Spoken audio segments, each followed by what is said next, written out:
Whoa, hello, everybody. I hope you're hearing me out there. I'm just making a few more, just announcing that we are on live now in my unprofessional way because I got to do it again a few minutes ago. Welcome, everyone. The CLOBBERIN Times issue number.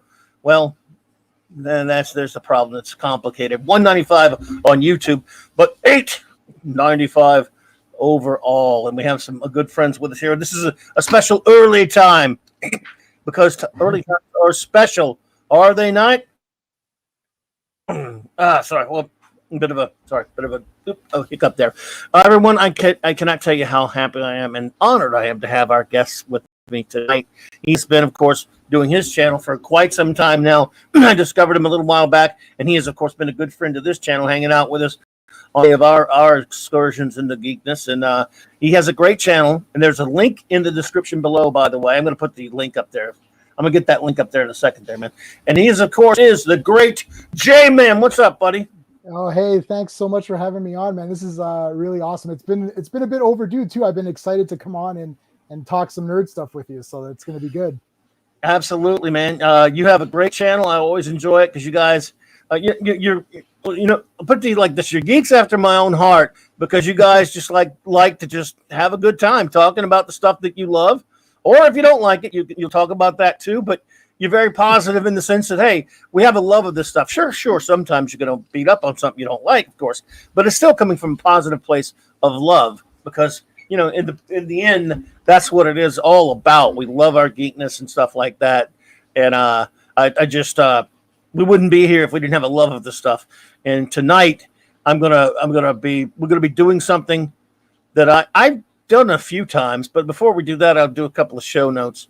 Of course, I want to again a big shout out to the great John Migo Stretch Halt Chimino. I had a fantastic time the other night hanging out with him. He was telling that's something I always love to do, and that is talk about some of the minutia or the inside baseball about comic books and comics history is something I love very much. And we talked about the great Roy Thomas. He is, of course, Roy's manager. That was a lot of fun, and I really appreciated that. And I hope we will have him on again, my friends. Absolutely. And of course, tomorrow the Global Geek Gang gathers. Tomorrow will mark what would have been the 100th birthday of the great bird of the galaxy. The great Gene Roddenberry was born 100 years ago tomorrow, and the Global Geek Gang shall celebrate accordingly because he must be celebrated. He gave us so much. I can't believe it, Jay, that I share birth month with the two of the greatest creators in all of geekness, the great Jack Kirby, and this is Jack Kirby month, everyone, and the great bird of the galaxy, Gene Roddenberry. And today is actually my birthday. No joke. Oh, you were kidding me. No, happy birthday, man. Mine was a week ago today, and I only got a week. Whoa, man, a lot of great. So you're right there with me. A couple of Leos, and we were born in the same month. Those two great gentlemen. Well, Gene Roddenberry is a hero of mine for sure, big time. Like, no questions. Like, Star Trek is the best. So, it's awesome. We love some Trek here, and speaking of which, Saturday night, everyone, we will be starting season 2 of Star Trek: The Next Generation. 4 more episodes with the most wonderful first officer in the fleet, my wonderful Raquel. Well, I love you, Raquel, and I can't wait to and everyone who's been showing up for that thing. What a great time it has been. Having just a blast doing that. Such a great crowd, such a great interaction we have with Trek fans. We're doing all of Real Trek for those who do not know. And absolutely. By the way, there's J-Man's I put it in the chat there, everyone. That's please subscribe. It jumped on me. Please subscribe to his great channel. And yes, indeed. And you're indeed. Where is it? Happy birthday from all these wonderful people in there, man. Thanks, everybody. And at least, even if you feel like you're getting old, Jay, you're not getting old compared to me, buddy. So that's at least that's 44, something. 44 today. Oh, dude, are you kidding me? A youngster, man. I got so old. I got so old last week. I can't. It's just I can't say it. It's too embarrassing. I won't do it. I will not say how old I got last week. It's it's bad just a enough it had number. to happen. Yeah, it's a number. So's my weight. But anyway, everyone, I want to say hello to the beautiful Arwen Avalon. And by the way, what a voice! I don't know if you've heard it, but on Paulie's karaoke thing he's been doing the past couple of Oh, he I've does on seen some Friday of that. nights. Yes, I've seen some of Well, that. Arwen has been on there singing a couple of times, and her Oh. voice is absolutely beautiful. She's a beautiful lady already, and her voice for singing just superb. And one of these days, Arwen, because she said, you got to come on here and sing the Iron Man theme song from the old cartoon from the 60s, man. I mean, wouldn't that just be perfect? Yeah, I thought you were gonna say Black Sabbath. I'd be like, ooh, I'd be down for that. Oh well, of course, yes, but you know the one from the old cartoon. Yeah, it's like almost like stop motion. It's not stop motion. It's cut out. It's comic book panels cutouts, pretty much. Yes, it's pretty much what it is. The Hulk one was the ever loving Hulk. Yes. Well, the other one, the Iron Man one is Tony Stark makes you feel. Even I can't do that voice. Tony Stark makes you feel he's a cool exec with a heart of steel. But what got me is the '08 Iron Man film with Robert Downey Jr., which was wonderful. The opening in the very beginning scenes. I don't know if you know this. The very outset of the film, after they start out with him and getting shot and the Jeep and all that kind of stuff, and it flashes back to him at the casino. The background music of the casino was going. That was the theme song to the '60s Iron Man cartoon. Oh my god, that is I'm awesome! On the floor trying to keep from laughing my ass off when I'm watching that film. Going, I can't believe they did that. This is automatically the rest of the movie could be the worst movie ever made, and I'm going to love it anyway just for that. It was really good. I love it. That's great. That's a great touch, and it shows a lot of caring on the part of Favreau and the film. Yes, Favreau saying we really want to treat, because I know the Submariner theme song. I know the Hulk one. I didn't watch the Iron Man one as much for some reason. I don't know why. I wasn't an Iron Man guy really. But yeah, I did not know that. But I'm definitely gonna rewatch that and listen for that in the background. That's awesome. Yep. What you do is, if you get a chance, go and watch pull up on YouTube that theme. It has and Tony Stark makes you feel he's a cool exec with a heart of steel, and it's Iron Man all jets ablaze. He fights with repulsor rays. Those are the lines, but I'd rather have Arwen sing it. It's like a very, very high-pitched lady voice singing it. And again, but it's just in that background music when he's playing in the casino, it's going and I'm like, oh, I can't believe you guys did this. You're the best. You got me. That's awesome. Stuart Mitchell, thank you for being here, my friend. Monkey Jeebus, hey there. The great Snorter Poopa's Cuber is here. Pat S. Brother. Always a pleasure, man. Good to see you, buddy. Let's see here. Terry on Tuesday. Hello there, Terry on Tuesday. Kogi Pan. Hello there. The great Steve Mitchum is here. Pod Racing Palpatine. I always like that name. That's a cool name. And anyone else who pops in, we will say hello to. Of course, we will during the course. We're about to get started here. My good buddy Mark D with a C was doing a show today with our good buddy Raymond Feliciano. I don't know I think they're still on the air. But so I hope they're doing well over there. Let's see here. Now, folks, I truly believe in redemption. And I believe that sometimes you could give something or someone another chance. In my life, Jay, there have been a few times when I have seen a film. Let's just take film for an example, right? That I did not like a whole lot at first. I'm not talking about one I really hate. That's the challenge. But one I'm like, and then I'd go back years later. Hey, D.D. Myers, good to see you there, Catman. And I would watch it some years later, perhaps, and go, wow, I really like that. I'll give you a case in point. I think one of them is the film Soldier with Kurt Russell. Oh yeah. Saw it when I first saw it, I was like, I'm a big Kurt Russell fan. But, and who isn't? And I see it and I'm like, eh. And then I watched it again. And I was like, whoa. This is really, should I paid more attention? I don't know. However, when it's subject matter near and dear to my heart, such as the character of Judge Dredd, well, I don't know. Because as we all know, everyone knows there's a film called Judge Dredd from 1995, I do believe it is. Yep. Starring, what's that guy's name? Stallone or Sylvester? What's that? Yeah. Sylvester the Cat? No, something like that. The Italian Stallion. There it is. And J-Man, I tell you a slight story about that. I've been a Judge Dredd fan of the comic book since about 1981-ish or 2-ish. And so I remember I got one of those. I've got a couple of those British annuals. British. I love Brit stuff. I love Doctor Who. I love Blake Seven and The Prisoner and things like that. I love British stuff. And they also did some comic annuals. They're in the same format of those Doctor Who British annuals. And so I got a Judge Dredd one. And there's this little. They have they have like little games in there, and they have stories and whatnot. And they had one that had a bunch of. It said, "Who would play Judge Dredd in a movie?" This is a good 10 years or more before the Sylvester Stallone film. And they took the helmet and put it over the faces of many big name stars of the time, right? Right. One of which was Sylvester Stallone. Wow.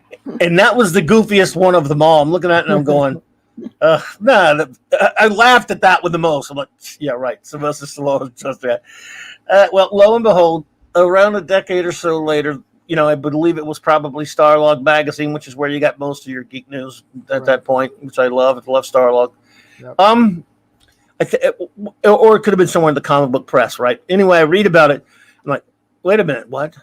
Sylvester Stallone's going to be playing Judge Dredd? Bullshit! Come on, no, you guys are. Come on, that's a good one. That's funny. What? It's true. Come on, guys. Serious? What? So anyway, we all know what happened.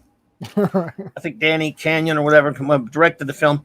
My general thoughts on that film were I liked his uniform. I thought the Lawmaster looked great. His Lawgiver looked great. His helmet looked great. Mega City 1 looked pretty good. The Angel Gang looked good. The ABC Warriors. A lot visually to like that was really right out of the comic book or close to it, in my opinion, as a just a huge fan of the character in the comic. What was missing, the fact you had, as soon as he gets out of the car at the beginning and goes, "I am the law." I'm like, oh, Jesus Christ. But I went to see it that one time, and that was about enough, buddy. I was like, I was pretty upset. Wow. So, go ahead. Yeah, no, I was going to say, okay, so when I saw it, I knew nothing about. Well, I've heard of the Judge Dredd comic. I never got it here in Canada. Never could never really find it. Really wasn't inclined looking for it. Anyways, I was just thinking, okay, I've heard of this. I don't know what it is. I'll stick with my Superman, Batman, and Spider-Man. Of course, sure. So I saw Judge Dredd, and this is linked with another movie. I saw Judge Dredd and Tank Girl. I don't know if it was the same year. It may have been. But those were two comic book movies that I had seen where I really knew nothing about either of those characters. So when I sat down to watch Judge Dredd, I'm like, well, he looks like the Judge Dredd that I've heard of, and you know what I mean. They show you the comics in the beginning as well. So I'm like, well, he looks like Judge Dredd. The costume looks amazing. The effects look really good. The ABC robot is sick. Like the Angel Gang looks really creepy. Judge Rico's in there. I'm like, yeah, this is like. I just thought it visually looked amazing, and I loved it. I absolutely loved this movie. I watched. I was like, this is awesome, and like. And my buddies were like, oh, it was okay. I'm like, you guys are dumb. I'm like, this movie's awesome. and I loved Tank Girl. I love Tank Girl. And I had a 45-minute argument on the ride home with my buddy who hated Tank Girl. And so anyways, it wasn't as bad with Judge Dredd, but nobody liked it but me. And then I went, and the first CD that I ever purchased, this is going to date me, and the first CD I ever purchased was the Judge Dredd soundtrack. Wow. To this movie, yes. So I loved it, and I tried looking for 2000 AD, and I think the Judge Dredd magazine was out by then as well, but I just thought I couldn't really find anything for Judge Dredd around my area. So I found a couple of like comics here and there, and I tried to get what I could, and it looked pretty cool. So I thought this movie is really awesome, and it was only later I started to learn. I'm like, Dredd never takes his helmet off, and they've kind of wonked up this story, and they made it a bit silly. I thought, oh, maybe this isn't really like the comics at all. So then I'm stuck as this comic Puritan walking around saying, it's not like the comics, it's bullshit, you know? and then they're like, well, Jay, man, you know, you like Judge Dredd. I'm like, yeah, shit, I do like it.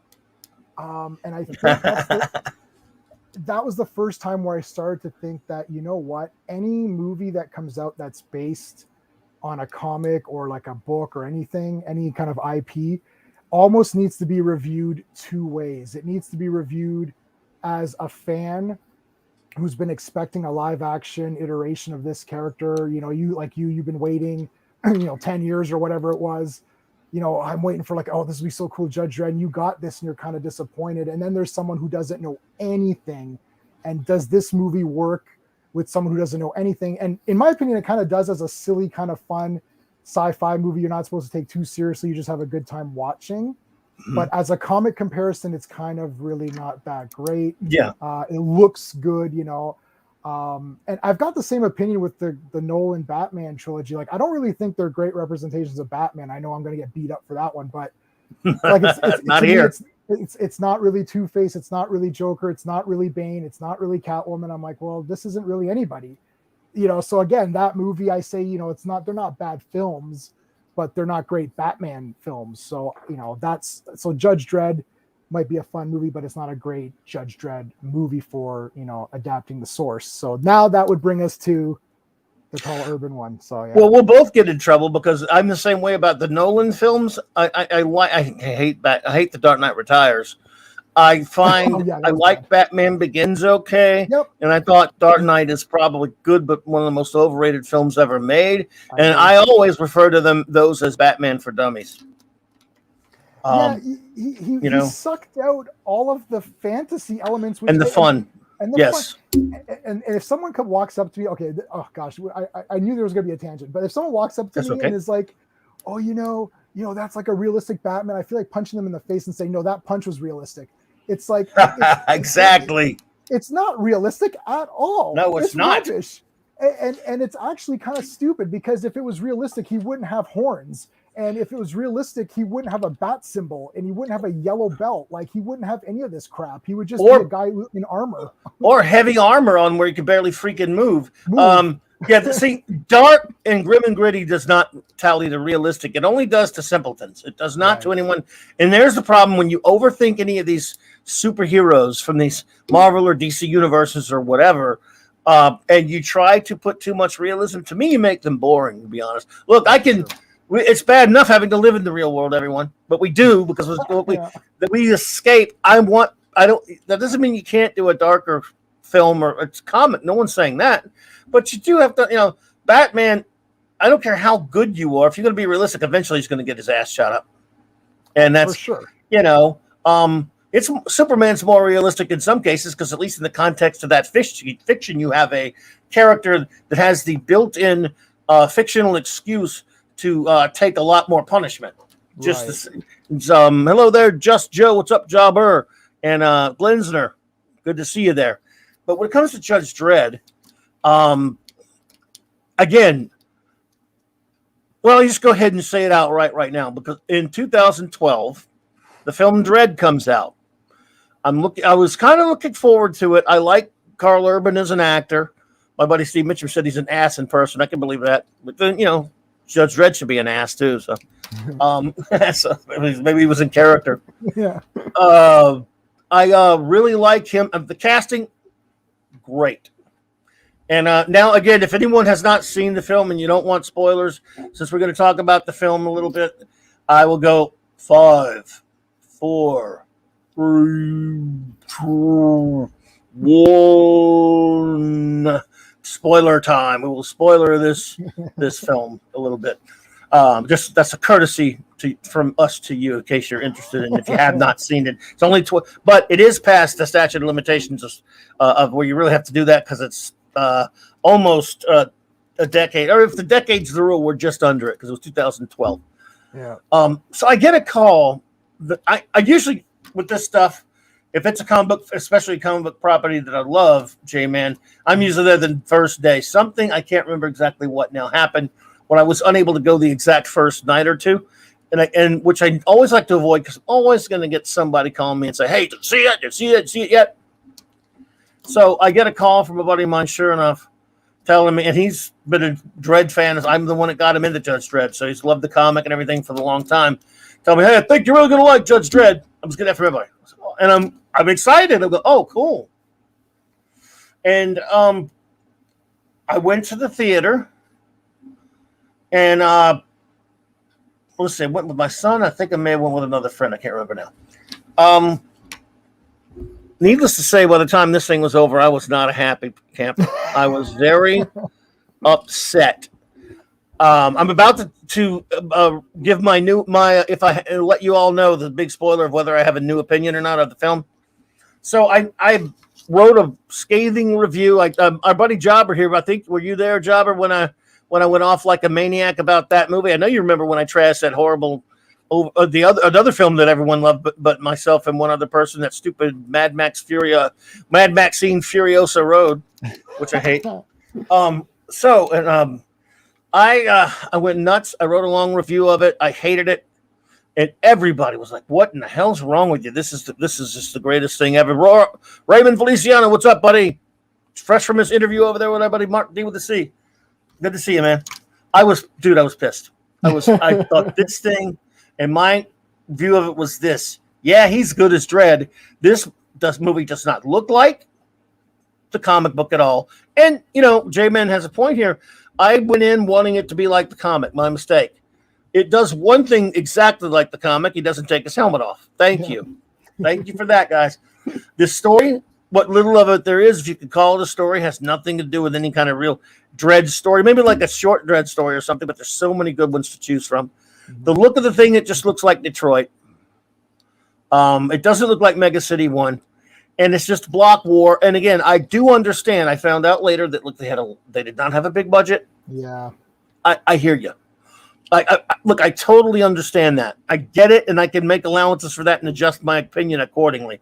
However, what I still don't like about it, and what I didn't like about it then in particular was, look, and I'm no prude, I just don't like a bloodbath, a gore bath. Really, just kind of after a while, I'm like, it really aggravated me that all this was there was a bunch of slow motion scenes of people splattering all over the ground and bullets traveling through people at slow motion inside of those effects. Don't impress me. That kind of crap never impresses me that much.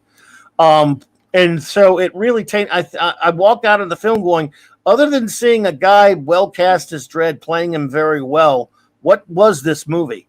I didn't like the Lawgiver very much. I don't like their Lawmasters very much. Again, that goes in the budget, everyone. I understand that, so let's be fair. However, I still walked out going, I don't feel like I saw much of a Judge Dredd movie. I saw a character of Judge Dredd in a very pedestrian story.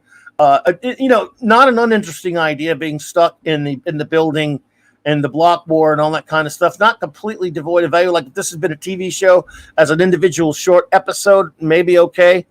But as far as a film reintroducing Judge Dredd to the world, I thought it lacked a great deal.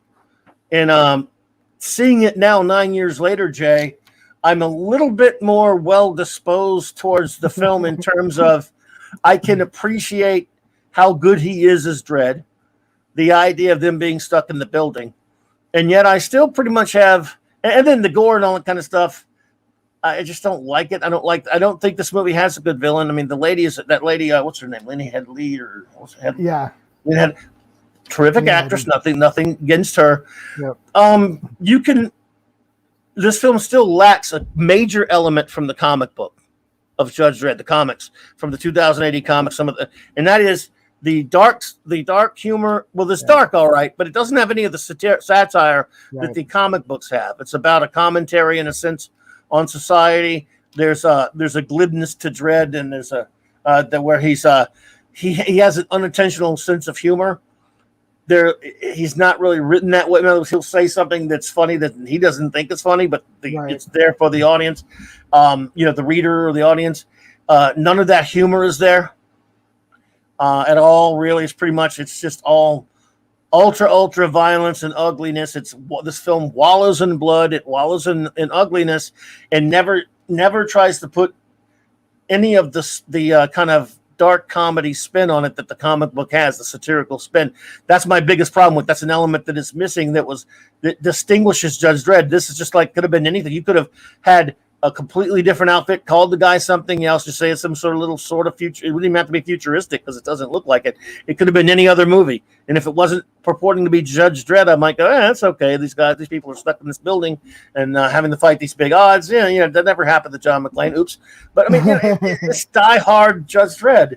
And my theory is on this, Jay, and then I want to turn it over to you for a bit. Yep. This was my working theory back at the time why so many people love, because they do. I mean, look, and that's perfectly fine. Part of it is people really do like the character of the comic book of Judge Dredd. Now, I'm talking about hardcore fans of the comic, not like you said, you weren't that into the comic or anything. Yeah. But people, I think this movie gets so much love from Dredd fans because of how cornball the 95 film treats the character of Dredd. I'll give you an example.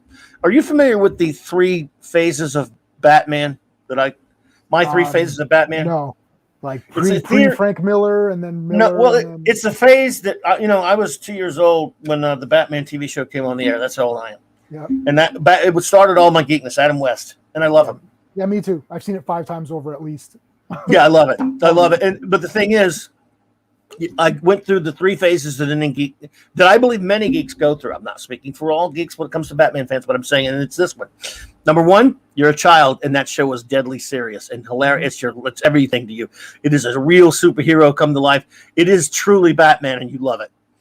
Then you get into your early teens or right up in there, and you're reading some of the O'Neill and Adams or Englehart Rogers Dark Knight Detective Batman, which is closer back to his original origins that Bill Finger and some weird guy named Bob something or other claims. Right. The original origins, not more like the 50s Dick Sprang, which I do love of that Batman, of course. And you go, wow, this is so cool. Batman's this badass. And you're understandably, some of us we're like, well, that TV show was making fun of Batman. The hell with that. I'm insulted at that show. And I thought, that's not Batman. That TV show was lying to me. And then I got a little bit older. And not everyone goes through these phases. I love it for the people who don't go through this. A little bit older, didn't take long. I'm like, you know what? That TV show was hilarious. It was brilliant. It was funny. And it was following a certain era of Batman. And it was my childhood. And yet this is Batman, what he's really supposed to be. But I can love them both. Just as you can laugh at yourself and joke about yourself, and you can take things seriously alternately, Batman should be the Dark Knight Detective and all that stuff, although Miller took him too far, in my opinion. That's another show. But you can have the Adam West Batman, and you can have the O'Neill Adams, Englehart Rogers Batman. They both fit. And so stage 3, the 3 stages of Batman is love the Adam West version, then you move into the Dark Knight Detective version, then you evolve to the point where you love them both. Yep. And then you get Batman the Animated Series, which is the absolute perfect rendition of the character. And yet, as you know, I love Batman Brave and the Bold, which is more of a throwback to my childhood. Yeah. In other words, you can have it when you get to that higher stage of development, you can have it all. Well, with Judge Dredd, for Judge Dredd fans, I believe that they've got to see this Adam Westing of Judge Dredd in the Sylvester Stallone camp film. Then they get to see the character actually taken seriously in a film where he acts like Dredd, where he wears the helmet all the time like he's supposed to, where he's truly has the vicious streak that Dredd does have and require. And they're not going to be too discriminate about anything else that happens with him because nothing really else really happens in that film. I mean, it's just to shoot him up in a bloodbath. Yeah. So that's my theory on why people were so forgiving of this film, because it gave them the character they wanted. And story be damned. I mean, because there's really not much of a story. I mean, the idea of slow-mo is interesting, and again, but that's something that's been in the comics. So anyway, what is your take on that? Yeah, I think you're right on that.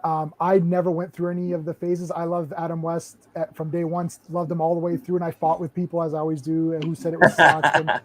Without the Adam West show, you have none of the Riddler and Penguin. All these guys were rubbish in the comics, right? Like it made them household names where people were like, wow, the Riddler, he's somebody, you know? Yes. And I also point this out, just if you want an extra argument in your arsenal, is that the same producers made the Green Hornet, and the Green Hornet was more serious more like the radio show. It was like he was like, you know, cool. Bruce Lee was awesome. And so that means it was literally a stylistic choice to make Batman that way, because that is what they interpreted Silver Age Batman, you know, to be, right? Silly and fun and campy. But they had enough sense to make it so that it was so colorful, enjoyable, that kids could watch it and enjoy it. The adults could watch it and see little things where he'd be like, oh, you know, Catwoman like will be there and he'll say something. He's like, "Oh, you're on time, Catwoman. That's a rare woman," or something. You know, he'll do little jokes like that, and it's you're a rare lady, and you know, so it's like things like that. So they were smart.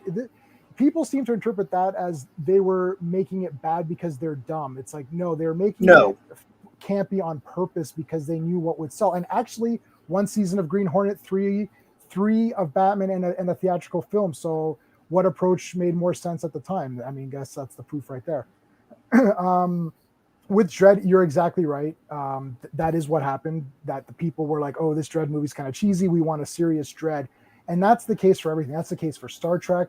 That's the case for even the new Superman, Zack Snyder stuff, where they felt that Superman got too cheesy or whatever. And they never kept up with comics or television shows or cartoons.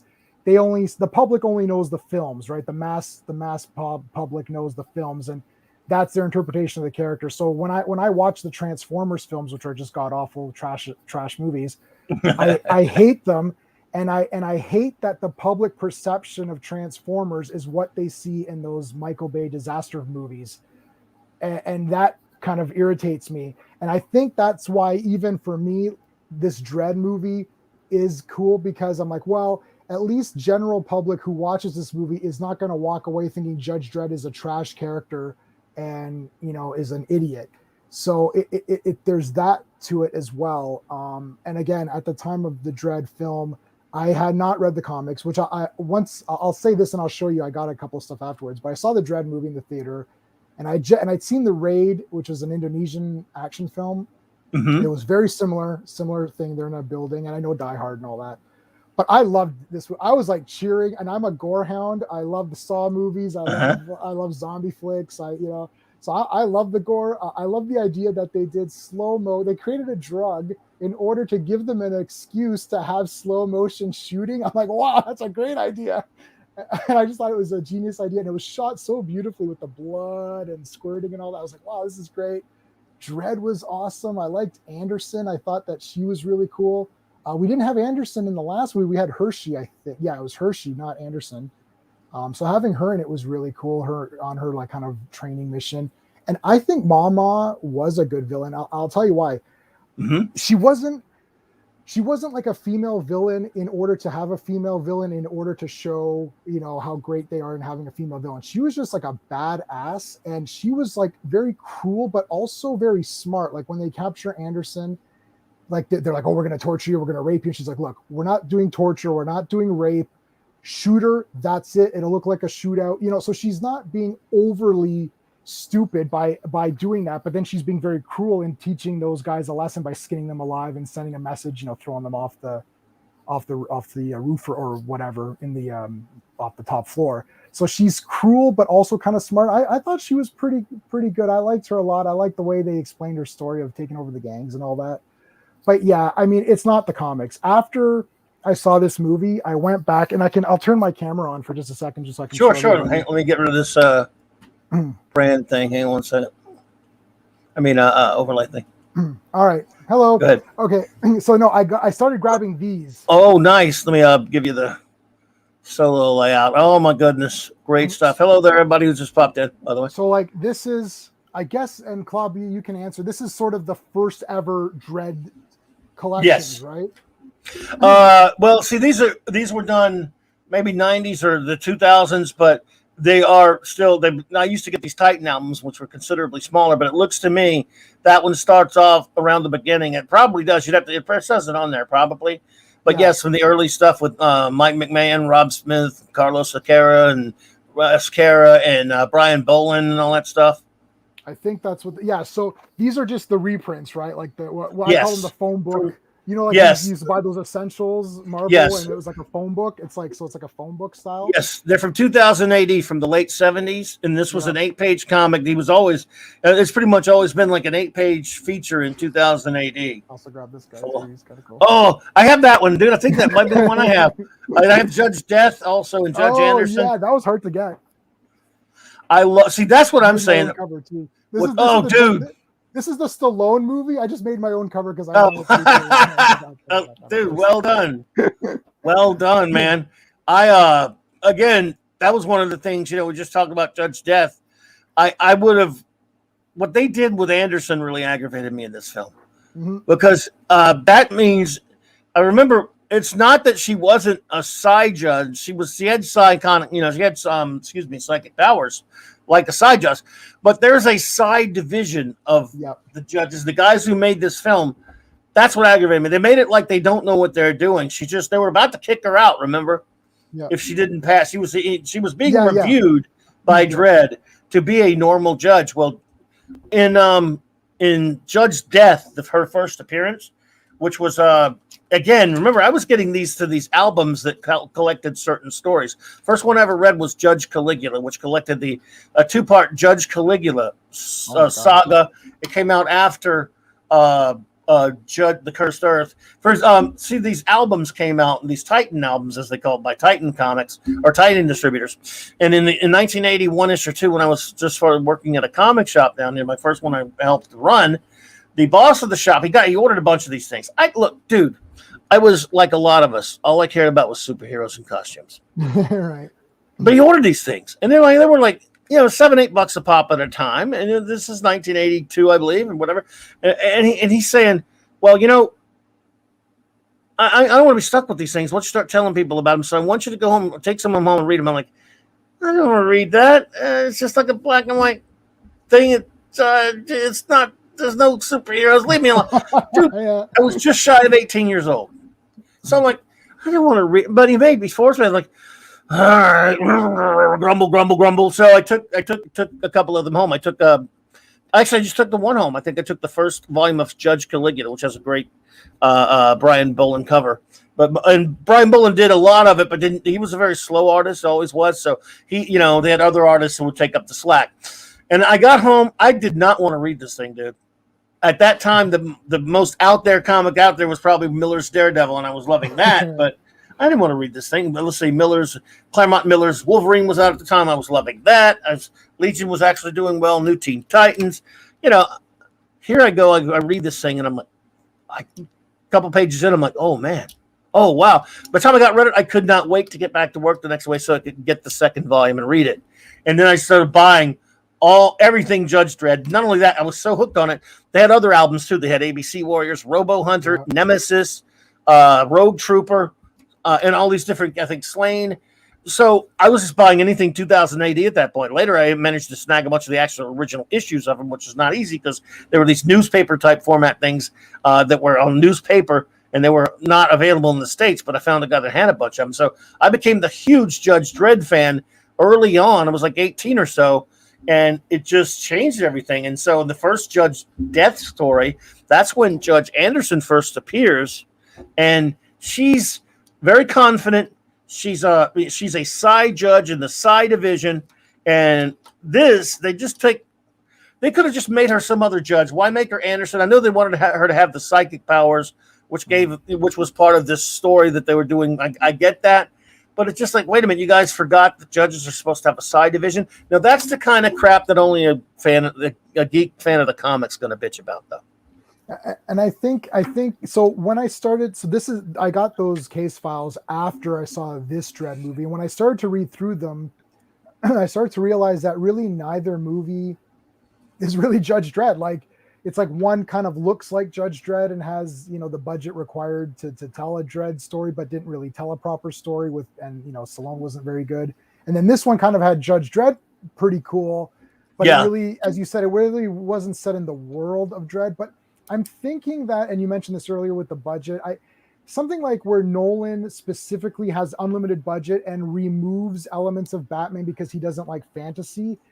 is different, I think, than what the makers of DREDD were doing, where they're like, well, we're going to show as much as we possibly can and stretch this budget as much as we can and show what we can, rather than saying we don't want this because we think it's silly or stupid. So it's one of these, I hate this. I hate that I'm even saying this because this pisses me off when other people say it. But the sequel may have, like I think that this movie was on a pathway that maybe we would have gotten to a Judge Dredd comic, and I hate when that happens because I always want the first movie. Like Raiders of the Lost Ark was the first movie, Star Wars was the first movie, Terminator was the first movie, RoboCop was the first movie, Alien. Like I hate where it's like, oh, the second one will be better. But I almost feel that this was like a testing the waters, and they're like, you know what, we better just make Dredd himself really good and then get fans on board and then hopefully expand the world from there, as opposed to the first movie where they're like, let's go all out, make it look crazy good, and then people are like, well, we don't get this movie, it wasn't, it didn't, we don't like Stallone, and then you kind of pissed off the Dredd fans. He took off his helmet like right away, his helmet's off in like friggin' 10 minutes, and I'm like, oh, is that it? And when you watch it again, knowing Dredd, and you're like, you never see his face, and I'm like, this is a fail. Like, I was just thinking, if I saw the 95 movie in the theater, having read all of the comics, I would have been like, screw this. But I enjoyed it because I didn't know anything. So I think this movie is a cool action movie, and it's a little bit of an 80s style action movie, which I love. I love the 80s action films. Right. It's buddy cop violence. I love the idea of just going through the different levels and like hunting the guys down. And I think there's some cool moments in there with the kids pull a gun on him, and he could easily just shoot them, but he doesn't. He's not like a killer. Right. I love he's smart. I love that he's letting Anderson like take charge. He's like, okay, what do we do, Rookie? She's like, I don't know. And I like that she stood up to him at the end. She's like, look, I'm still, I'm making the calls right now. I'm dispensing justice as I see fit. And I'm, that's what I'm doing. I like that. I don't know. I'd like the interplay between the two of them. I think, Mama was a good villain. I love her death at the end. Spoilers, like, she gets a great, I love that death. And Judge Dredd, a little bit of a mean streak. He gives her the slow-mo and then dumps her. That's great. I just thought, I was like, because I'm such a gore hound, I love violence and everything. I was just like, this is awesome. I'm like standing up cheering. I was like, wow, this is a great movie. Like, I could just watch this right now. I've watched it probably like 17 times. I've seen it so many times. I like the look of it too, because it's that dirty future, but there's a little bit of like just the hues, and there's like different tints to it. And I know a lot of people now, John Wick and stuff, have gone into this sort of neon looking movie, and it's getting kind of passe now. It's like, oh, okay, another one of these neon looking things. But when Dredd came out, I don't remember seeing too many movies that looked like that. Yeah. So I thought that was cool. But yeah, the vehicles and the armor and all of that was better in the Stallone movie. I don't think. Yeah. I mean, someone who loves the comics can't be convinced, right? Like, there's no way that anyone, because it's not the comics, and I can't even make an argument to say that it is the comics because it's not the comics. So when you're faced with a decision of it's not the comics, where do you go from there? You can just say, well, this movie, I'm done with this movie. I mean, even like Watchmen, where it's kind of the comics, but then the ending is totally not the comics at all. Yeah, so don't get me started. You're right. So, so it's like, where you like, I'm watching this movie. I'm like, oh, this movie's awesome.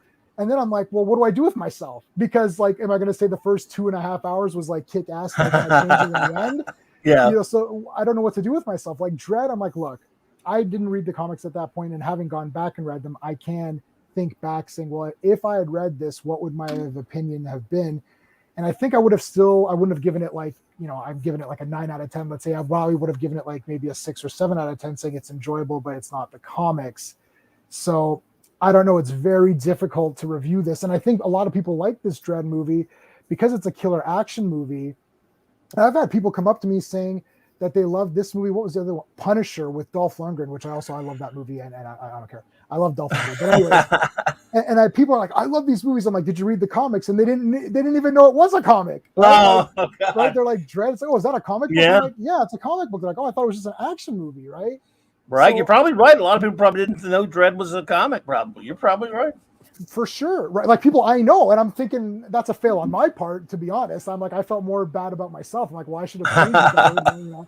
It's like, how do you not know this? But so I think it just works as a cool movie. And I think that when people watch these movies, they're like, yeah, that was badass, and you know, it's not for everyone, and it's like dark, and they get that kind of rebellious feeling, like they feel all cool about that.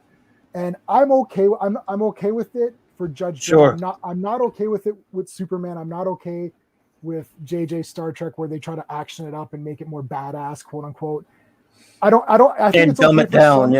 Yeah. Like for Dredd, I think it's okay because there's still elements of, well, Dredd is a cop, he's a judge, he dispatches justice, he kills, he executes people, it's action, he's a tough as nails guy, you know, so that is still kind of there. So it's not completely like, it's not like the Wanted movie versus the Wanted comic, which I absolutely despised. But anyways, it's not like that where it was so far off that this movie Dredd is sort of in name only. Like, I know you have your thing, what was it, in name only? Like, yeah, Star Trek in name only. I know that. Yeah, so it's not 100% Dredd in name only. You know, maybe it's like 80% in Dredd name only and 20% accurate, but it's still a cool movie with a lot of great action. So that's sort of my take on it, just looking at it as a movie on its own. No, look, I absolutely understand that. But like I say, I think if I had to give it like 2 ratings, you know, my 2012 rating of this film is that as a comic book film, as a comic book adaptation, it would receive a 1.5 out of 10 from me. That's how much it redeemed by Urban and you know being really good as the character. Yep. But as an action film, understanding what you just so eloquently explained, it would have been more like a 4 or 5, where I thought, you know, because it's still some okay action and stuff. And if I didn't have any skin in the game, I'd have walked out going, it was a little bliss, kind of a gore fest, not my bag. The grim and gritty, you know, in fact, I probably wouldn't have been much off. I'd probably maybe give it more like a 4 or 5 or something in that case.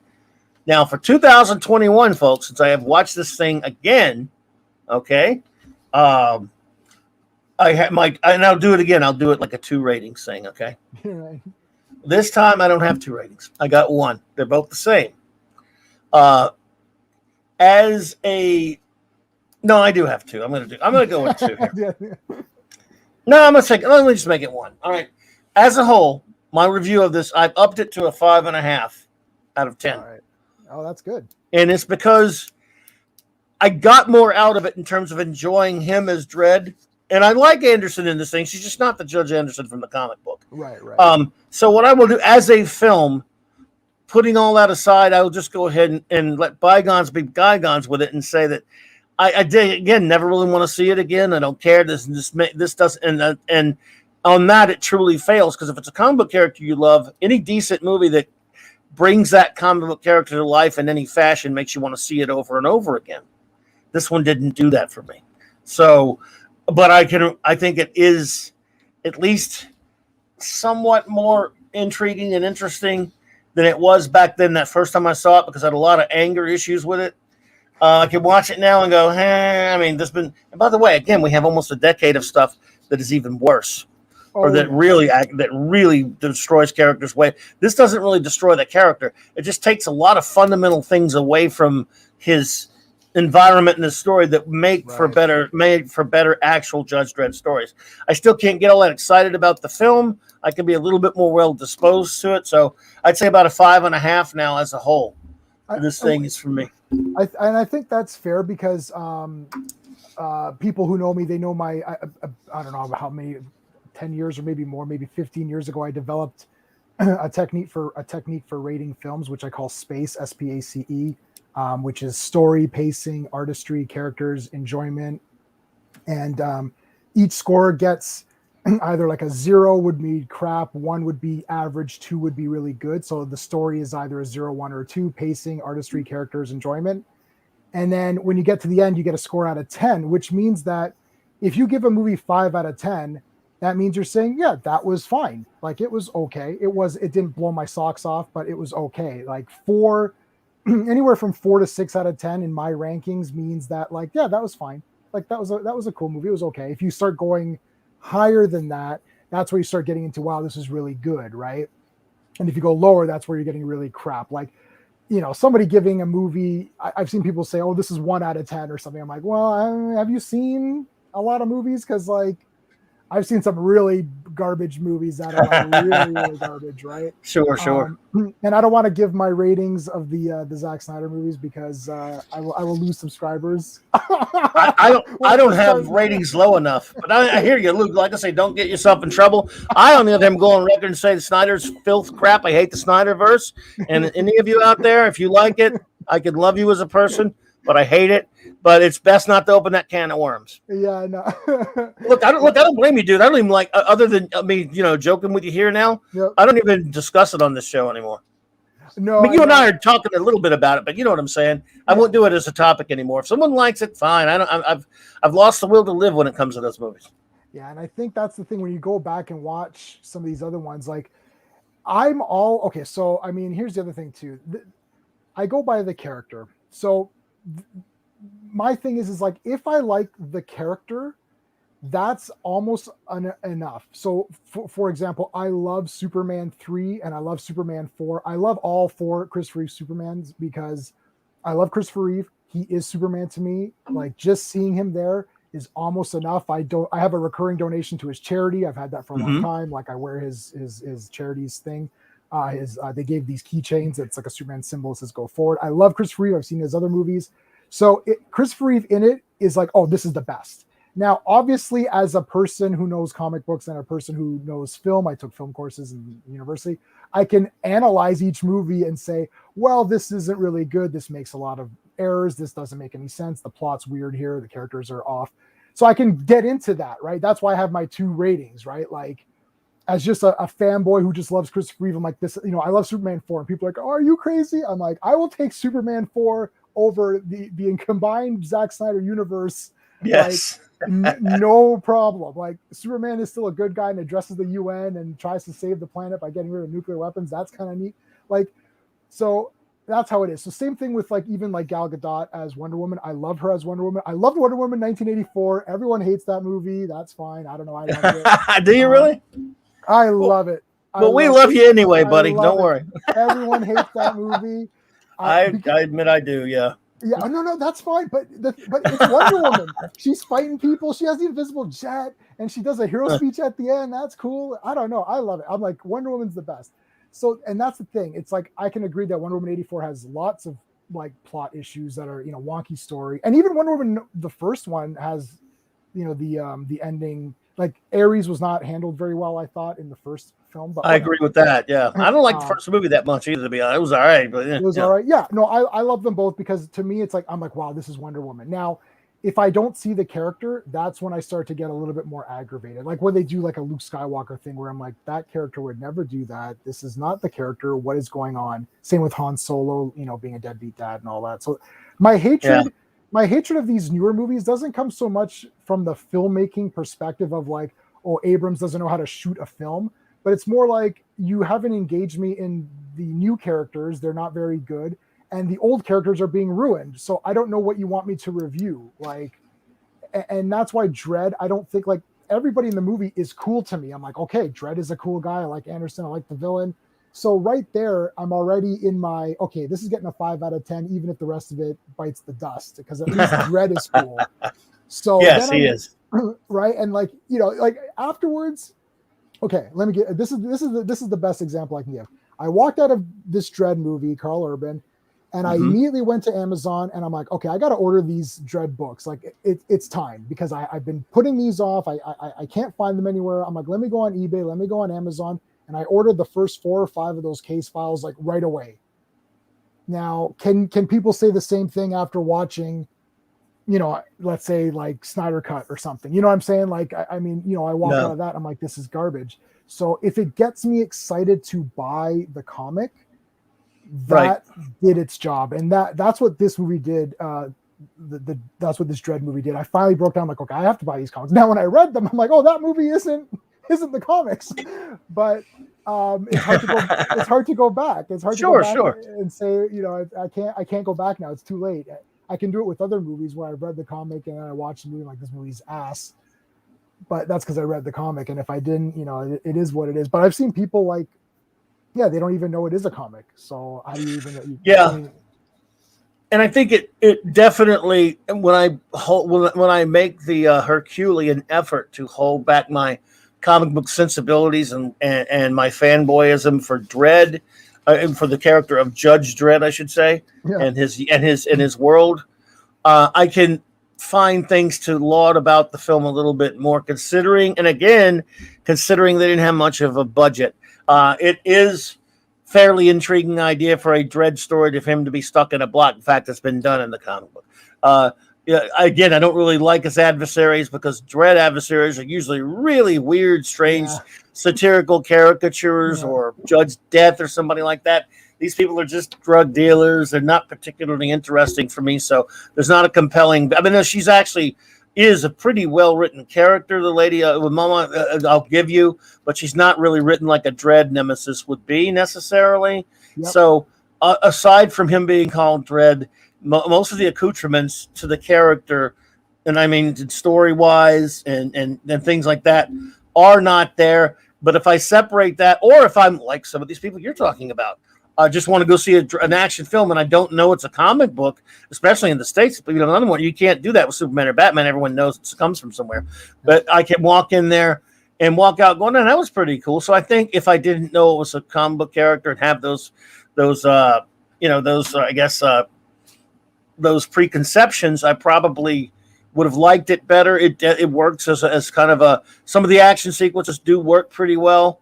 There are some good Dredd character moments, like you said, with him. He's great. I mean, he is written like Dredd. So that's what I'm saying. That's what I talked to you when I talked to you about that theory I had before. I think people are getting to see this character treated properly. The character, just the character. And I don't think anyone was all that discriminate about what type of story he inhabited in this case, because you got to see a guy be Judge Dredd in the flesh. And I don't even think it's as good a uniform as the one Stallone had, in my opinion. That looked more like a judge uniform, but still, it fits.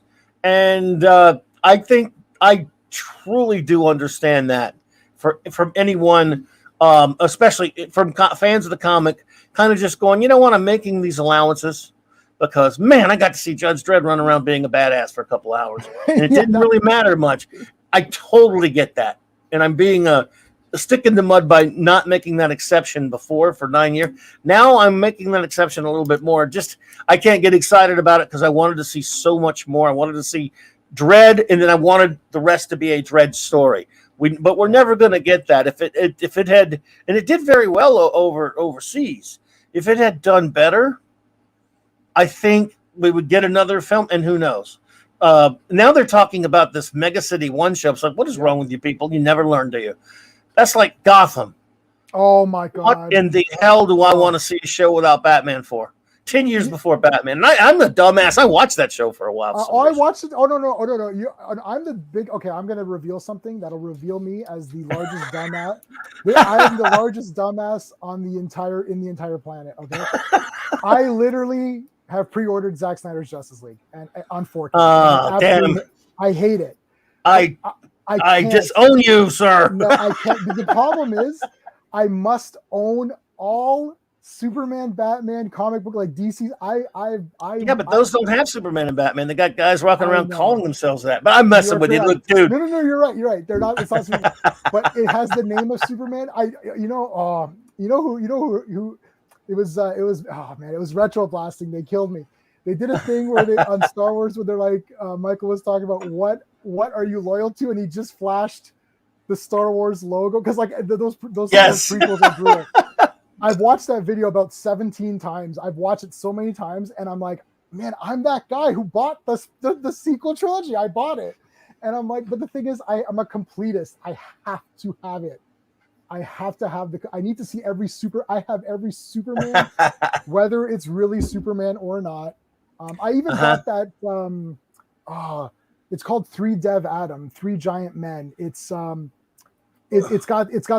Santo, like it's got El Santo, Captain America, teaming up to fight an evil serial killer Spider-Man. It's like one of those Turkish those Turkish movies. I'm like, but look, Captain America's in it. I have to own this movie. So I even buy crap like that. So I am the biggest, and people nail me. They're like, yeah, but J-Man, you bought it. I'm like, I know. I contributed money. Yes. But I didn't go to the theater. You were a facilitator. Yeah, I didn't go to the theater. It's already on. They've already produced the DVD. They didn't produce it for me. So I didn't go to the Transform. I didn't see the Transformers movies in the theater. Well, I saw the first one, and then I didn't see the other ones because But I like sure. It's like, so I'm a collector. I'm an idiot. I'm an idiot. My wife.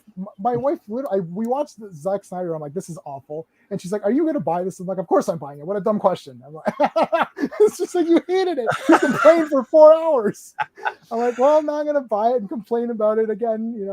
Dude, if you were the only one that does that, I might be able to pick on you, but I can't. Everybody does it. Not everybody, but I mean, there are enough people that do it. So you can't really be picked on. Not everyone does it, but a lot of people do. They're completists, and they'll say, oh, I hate this piece of crap. And then they'll buy it and go, what you buying that for? Now, again, but like I say, I have a lot of friends who do it too. Other than kidding with you, I really do understand how that happens. I'm back somewhere around, and I can't really pin it down, maybe somewhere 80s or 90s or something like that. I did this with comics, and it kind of carried over into other things where I was buying a lot out of habit.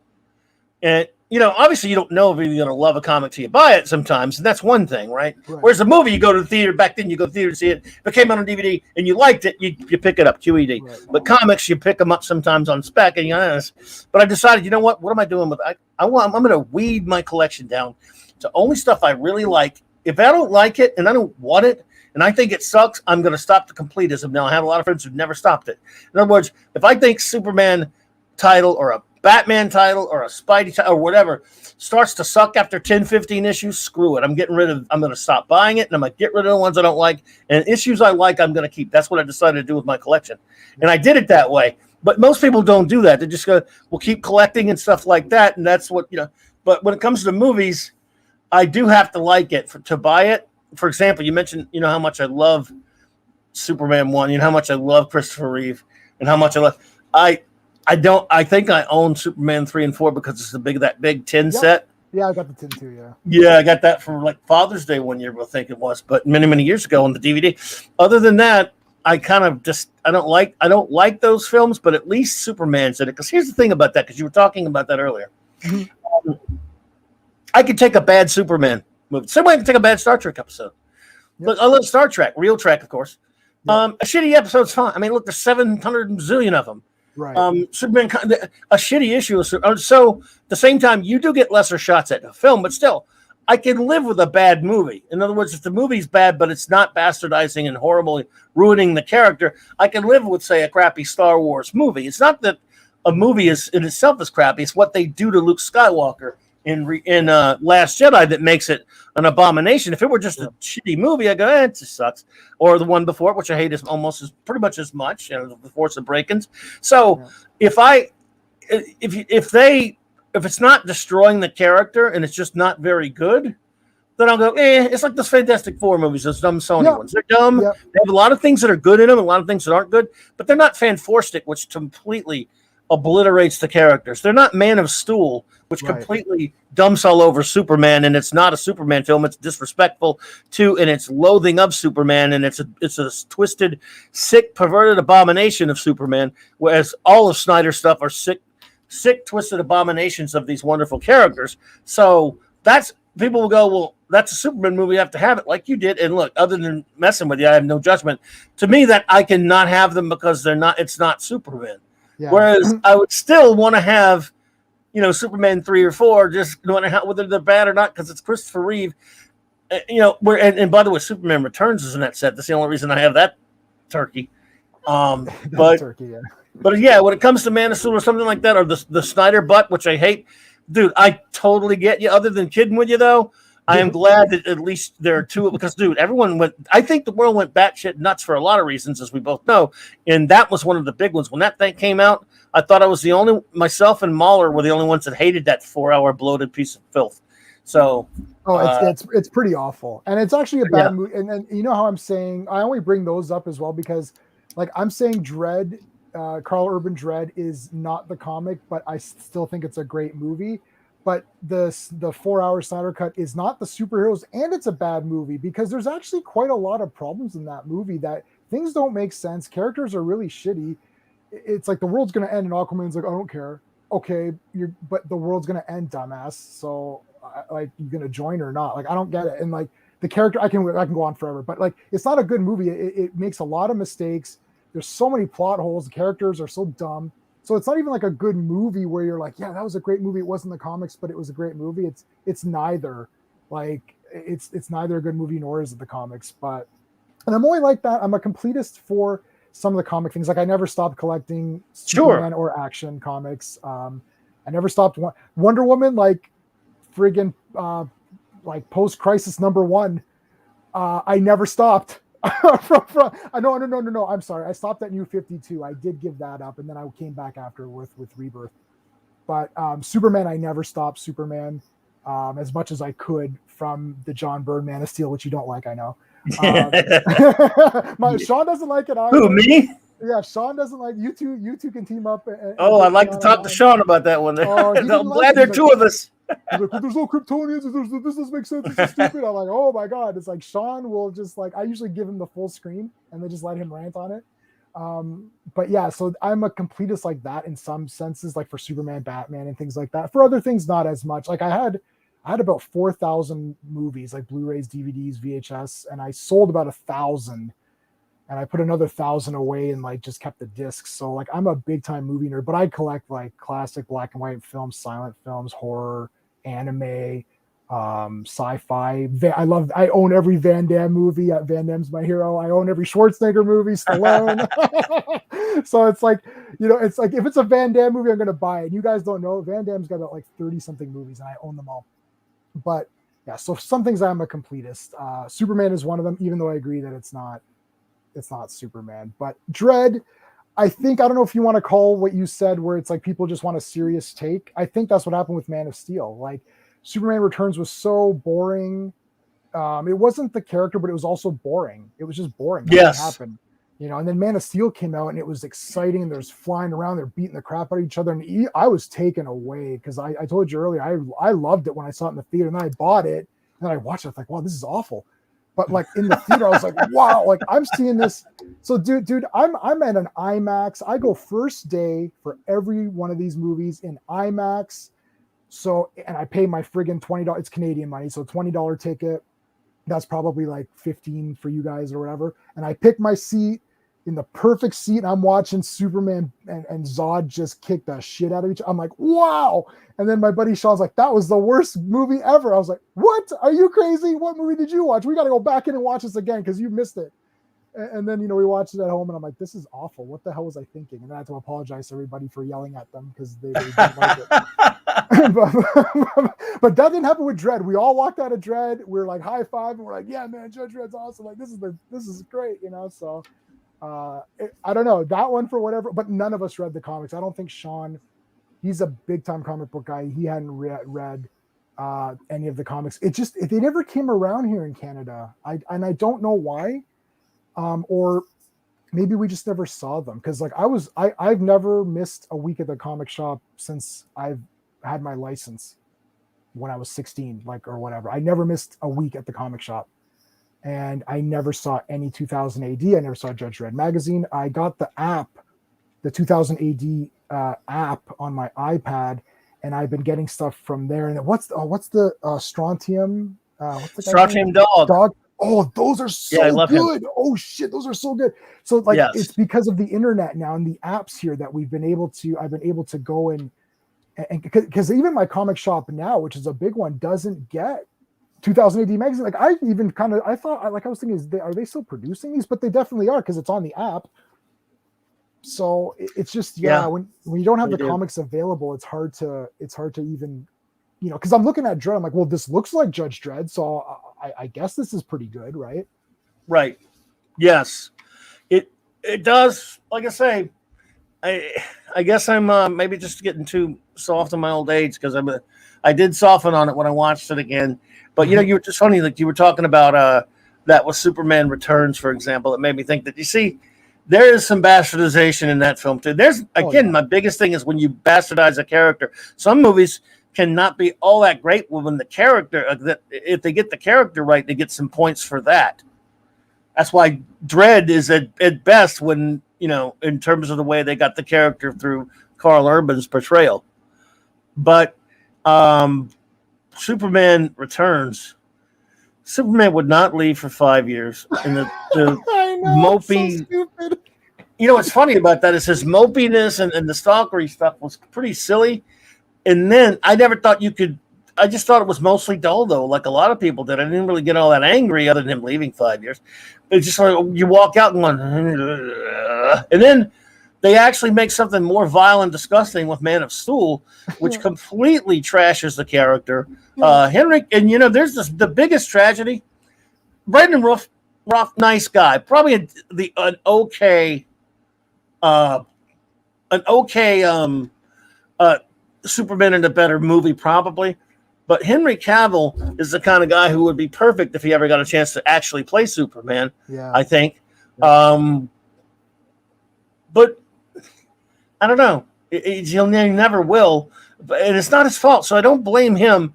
I just think that this thing was written by a couple of guys who projecting people like, was it that idiot David S. Goyer and Snyder? They, instead of making Superman someone whose values to aspire to, they dragged him down into the sewer with their own values and made him just another schmuck with superpowers. And they didn't adhere to his values, which is what I really hated about it. Yeah. And I'm a massive. So this is the same thing with Star Trek. I'm a massive Star Trek nerd. Like your guys' Saturday nights are awesome. And the thing is, thanks, for me, when you guys do your rate, like my rating is going to be 10 out of 10 for everything. Every class, I'm just gonna say it's 10 out of 10. The thing is, like if Spock, except for the JJ movies, if Leonard Nimoy has a speaking line, it's 10 out of 10 because he's just my hero. But I love every episode of Voyager. I love every episode of Deep Space Nine. I love Deep Space Nine is my favorite, I think. Well, original and Deep Space Nine are my two favorites. But like, I love everything. The movies. I know you don't like some of the films. I love motion picture. I love all the movies. I love the motion picture. Yeah, I love it. Yeah. But I love everything. So it's like if as long as it's those characters, it's awesome. So when JJ comes in and changes them, or you get these writers that come in, they need to be smart. Star Trek is very difficult to write, which is why people can't seem to do it because they don't have the values like Kirk and Spock and stuff. They represent, morality and human values and love and like intelligence, and they don't have it within themselves to bring that out into the characters because it's not shining through their writing. And they keep saying that they're fans of these properties. Oh, I loved Star Trek. Well, you obviously didn't, or if you did, you didn't understand what Star Trek was about because you're not showing me here. I gotta tell you, honestly, I'm 44 today, dude. Deep Space Nine, I'd say like every third episode, I'm getting choked up. I'm like, shit, this is really good. It's a great show. Right. And like even original series, like, man, like anytime Spock and Kirk are like talking or McCoy comes in and says his stuff, I'm like, wow, this is so cool. And like, I think it was Search for Spock where McCoy's like, oh, he put his consciousness in me to get back at me for all the arguments I won. And I'm like, what? I'm like, it's so funny. There's humor, there's heart, and it's just all been sucked away. And that's what happened with Superman, and that's what happened with Star Wars as well. All of these things got sucked out, and it's like, this is the time we're living in right now. And I'm trying to be positive, right? So sure. I'm trying to look at each movie and be like, okay, let me evaluate this on its own terms, which still makes them bad because they're not very good movies anyway. So they're not really great filmmakers, to be honest. But that's why Judge Dredd, DREDD, I do think the filmmakers did try. I don't think they were trying to say we're above the material or we're trying to, put our own spin on it and, F the fans. And this is my Judge Dredd. This isn't your father's, Dredd or, God, yes. This isn't your father's Star Trek. What? It isn't good? Is that what you're telling me? Because so it's like, exactly. And I watched the making of, and everyone seemed like they were excited. So that rubs off on me. Like when I see JJ talking, he's like, oh, blah, blah, blah. I'm like, buddy, you don't know what you're talking about. You're an idiot. Like, stop talking. Stop making movies. But like DREDD, I'm like, everyone's excited. I can never pronounce the girl's name. Anderson, the actress, Olivia Thirlby, something. she's so excited. She's like, "Oh, I'm playing Anderson. It's a great role." And I'm like, "Oh," and then Karl Urban's like, "Yeah, Dredd's great." And everyone's so excited that you're like, "Oh, this is exciting." Just like the older Doctor Who's, right? Like you'd see even the David Tennant, like the Russell T Davies ones where you see them on set and David Tennant's like, "Oh, this is going to be a great episode." And they're having fun. They're laughing. I'm thinking, man, I want to be on that set. I want to be in Doctor Who, you know. And you see the behind the scenes, like with John Pertwee, who's just like the coolest person of all time. Well, him and Roger Moore are the two coolest people. And like John Pertwee's talking, I'm like, "Oh man, this is so great," you know. And I got a little bit of that, you know, just from watching the behind the scenes of DREDD, and I don't get that in new movies. So again, I don't know if DREDD, if I'm saying it's so good, or if I'm saying it's so good in our time where everything is so garbage that this is one of the few ones that was kind of good. So it could be relative, right? Like it's like all of these sci-fi action, you know, comic book-ish style movies are all so garbage, and DREDD was pretty good. So maybe I'm putting too much praise when it's, you know, maybe just an average movie, but an average movie today, you know, it gets elevated just because of the company it's keeping. I don't know. I don't know, man. They just, so much of it is soulless right now for me. Oh yeah. To be honest with you. Yeah. And they just, I don't know. Maybe that's part of the reason I don't like just a kind of a cold action film so much is there needs to be something a little bit more, and that's when you get into character. Like, for example, a lot of people just like any old action film, and they're into those, and I get it. You could chop a hand off of me and probably and still have enough fingers to count the out action films that would make my top 25 list. Die Hard being one of them, and it's great because of John McClane's a great character. Doesn't mean I don't like I don't like some silly action film. Of course I do, but the ones that really matter to me and resonate with the most are the ones with great characters. And we have an interesting comment here by the great Lord Thoth. Yes, no. Where he says, Urban was not a good DREDD, in my opinion. I think, I've never heard, you know what, of all the things I've heard of the film there, LT, and by the way, the great LT, Avon lives, long live the Legion buddy. I can't recall even people who don't like the movie, like myself, I've always been pretty appreciative of Urban in the film, so that's a different take and interesting, you know. Well, he kept the helmet on. I'm so tired. I mean, I think it was, well, the Marvel movies. I love majority of the, you know, pre-Endgame Marvel movies. But like this crap of like Captain America's got the mask off half the time. Tony Stark may as well just live without the mask. I hate that crap. And like even Spider-Man 2, which I think is a brilliant film. Tobey Maguire, like half the time his mask is off, I'm thinking, did his agent say, Mr. Maguire would like to see his face more often than not? And it's like, dude, like, you know, be an actor, right? Like, okay, you know, it's Spider-Man. Like, be true to the character. The mask needs to stay on. Like, Spider-Man's mask should never come off. Neither should, who's the other one that pissed me off? Or not pissed me off, but irritated me. Just it's like a lot of the Marvel movies. And Thor doesn't have his helmet. Like, just give him his helmet. Like who cares? Like, we need to see the mane of Hemsworth. It's like you can't have. It's like the helmet was super important. Remember in Adventures in Babysitting, she gave the helmet to Vincent D'Onofrio to get their spare tire fixed or whatever. I don't know if you saw Adventures in Babysitting. Yes, I did. Love it. I love it. Yeah. So it's like, you know, the helmet's important. Like, you would wear the helmet. But anyways, whatever. I mean, those movies most of them are really, really good. So I don't want to nitpick. But yeah, Karl Urban was like, okay, I'm keeping the helmet on. That's the character. That's the role I've chosen. You know, it's good. And you know, even when he's fighting the evil or the corrupted judges, it's a little hard to tell who's who. And I'm not sure if that was supposed to be like a message to say that, you know, how corrupt is just the system in general, that you can't tell the judges apart. You can't tell who's good, who's bad. I may be reading into that more than the filmmakers thought. But Captain Sisko's the damn best.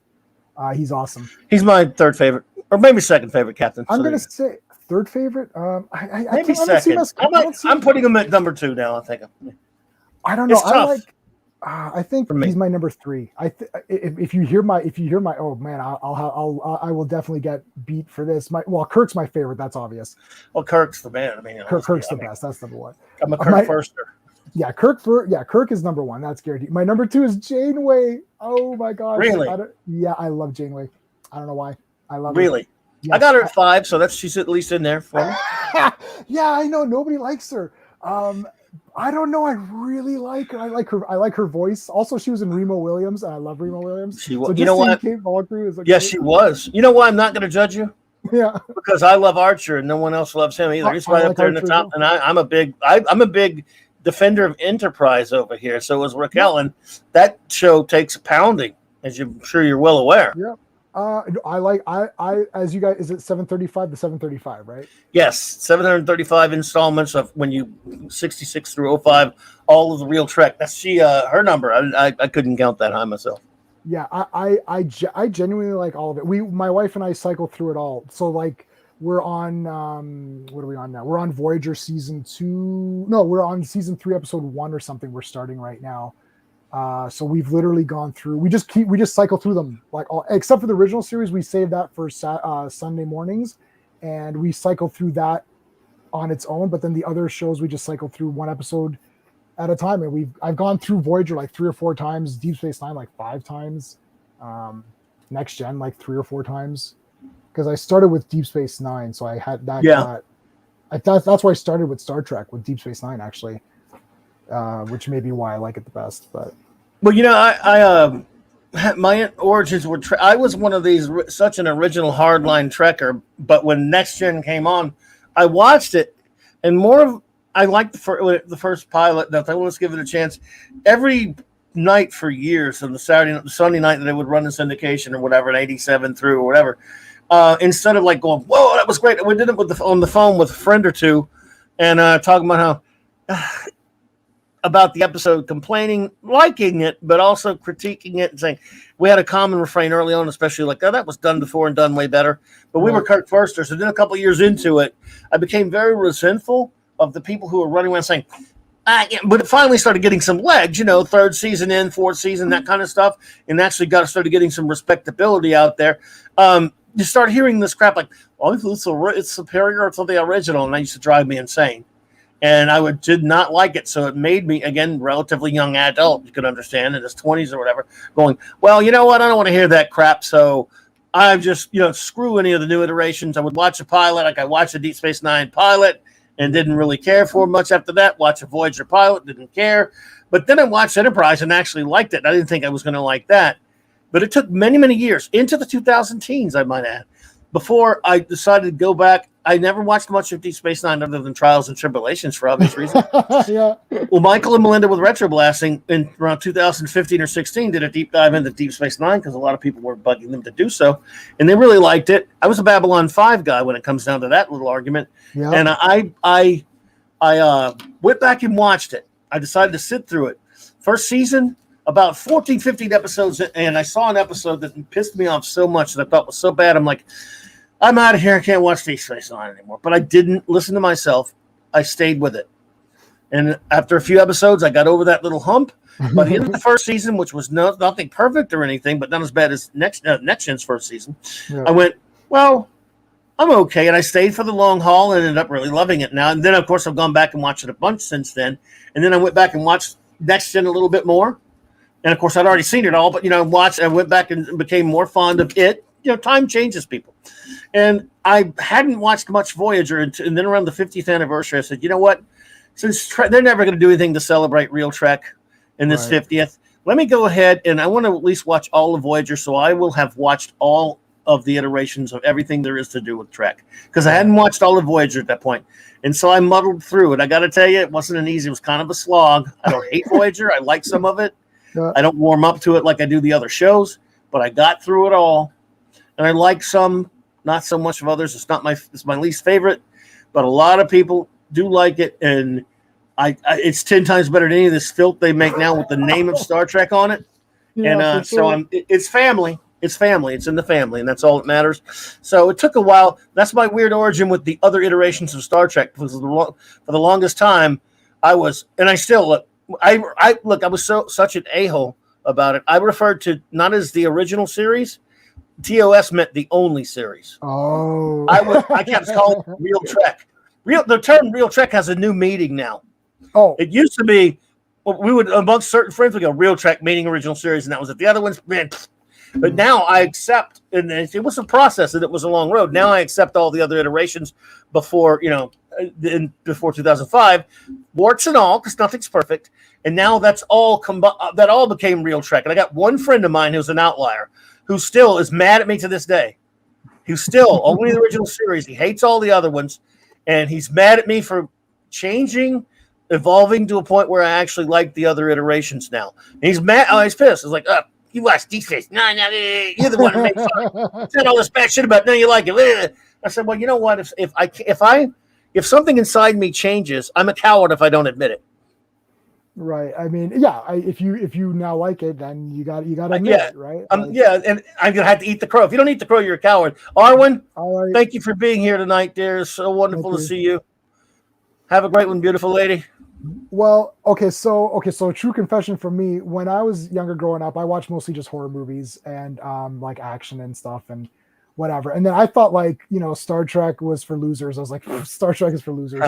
so then anyways, and like in high school, I was like a big time horror movie nerd, and I listened to heavy metal. I still listen to heavy metal. Like that's my thing. And I like orchestra music or Judy Garland and stuff like that, like classic stuff. It's either heavy metal, like stoner metal, or Judy Garland and classical stuff and scores and that.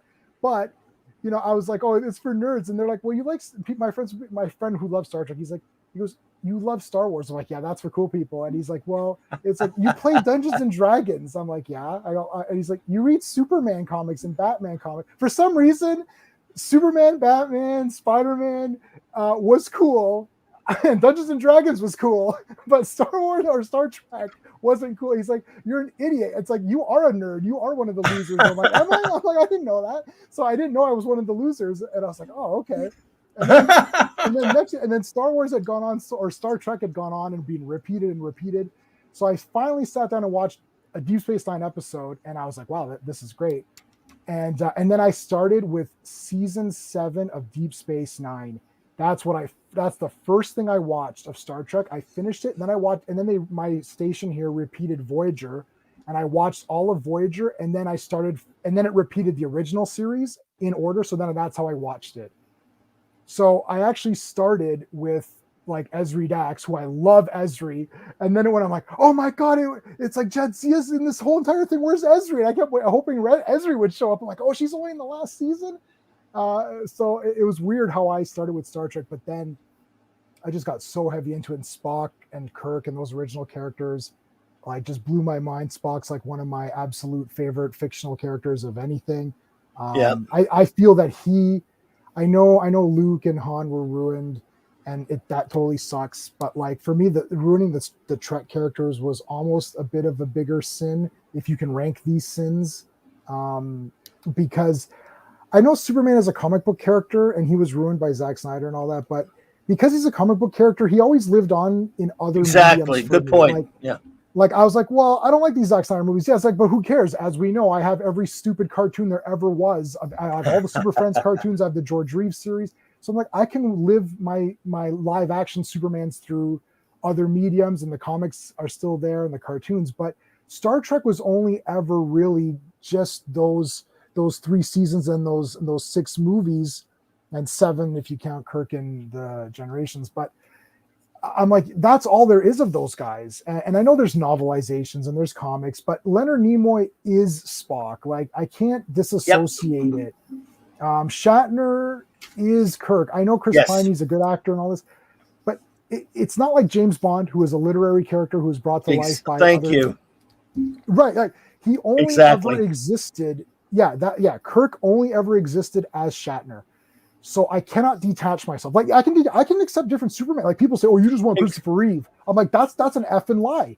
George Reeves is fantastic. I was okay with Brandon Routh, except that his movie sucks. It's like, I'm okay with Henry Cavill if they give him a proper script and give him a good costume. But yeah. Well, dude, thank you, J-Man, for thank you, Catman, for subbing the Jay's channel there. See, you just said something. It's amazing because we've never had this conversation. And since 2009, which is the reason this channel events, it exists for 2 reasons. One, I wanted to go on to some kind of public venue, like a podcast. They were very new at the time, and bitch about some geek stuff. One, the Watchmen movie by Snyder. Most importantly, though, the looming, filthy Jar Jar Abrams Steino filth. Now, my big argument the year before that and building up to it was this. recasting these people, like I said, everything you just said are things in fact, he's called Jar Jar Abrams because of me. Just saying. And that's, by the way, I'm not even kidding, folks. That happened. Anyway, I'm not bragging so much. Just no, as Walter Brennan said, no brag, just fact. But anyway, so I kept saying to people, look, Batman, Superman, James Bond, Sherlock Holmes, you name them. I don't mind other iterations. Anyone else can play those characters. Some will be better than others. We might like one better than another.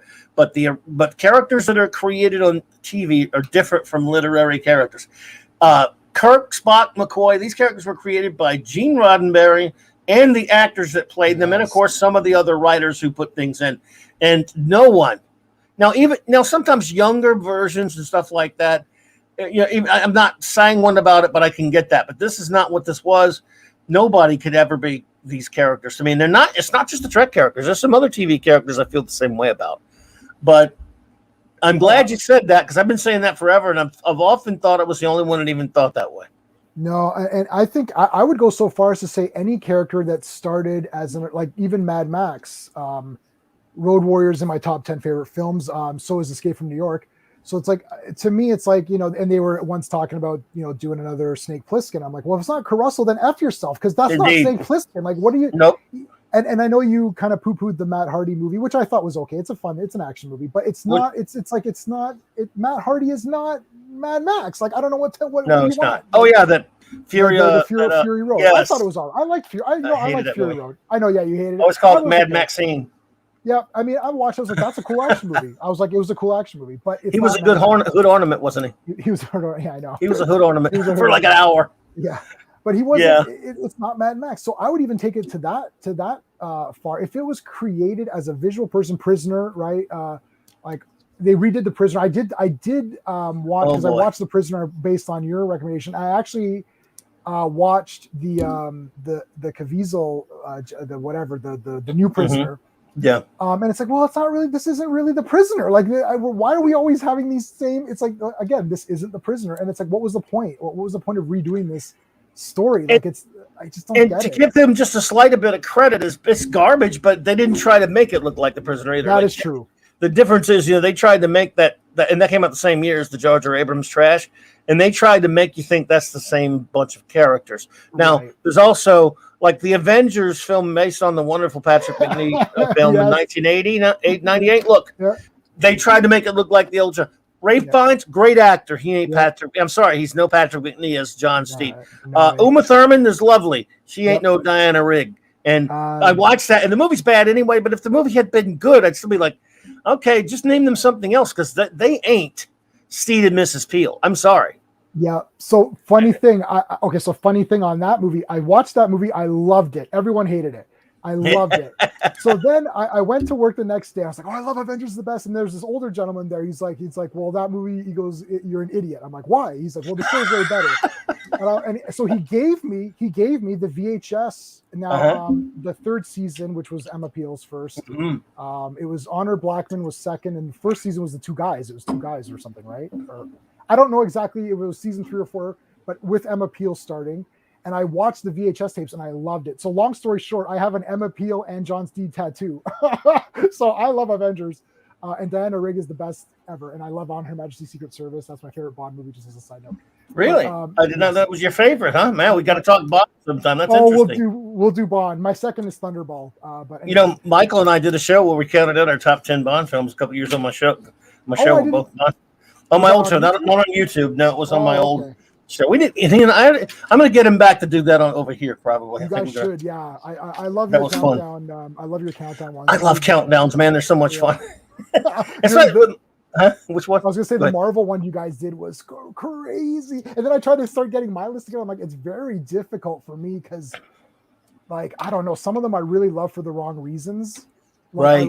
Like you said this, it's basically, look, Thor Ragnarok is a Jack Kirby tribute festival. I'm like, holy crap. And I walked out of the theater, I'm like, this is the greatest movie I've ever seen. F all the Marvel movies.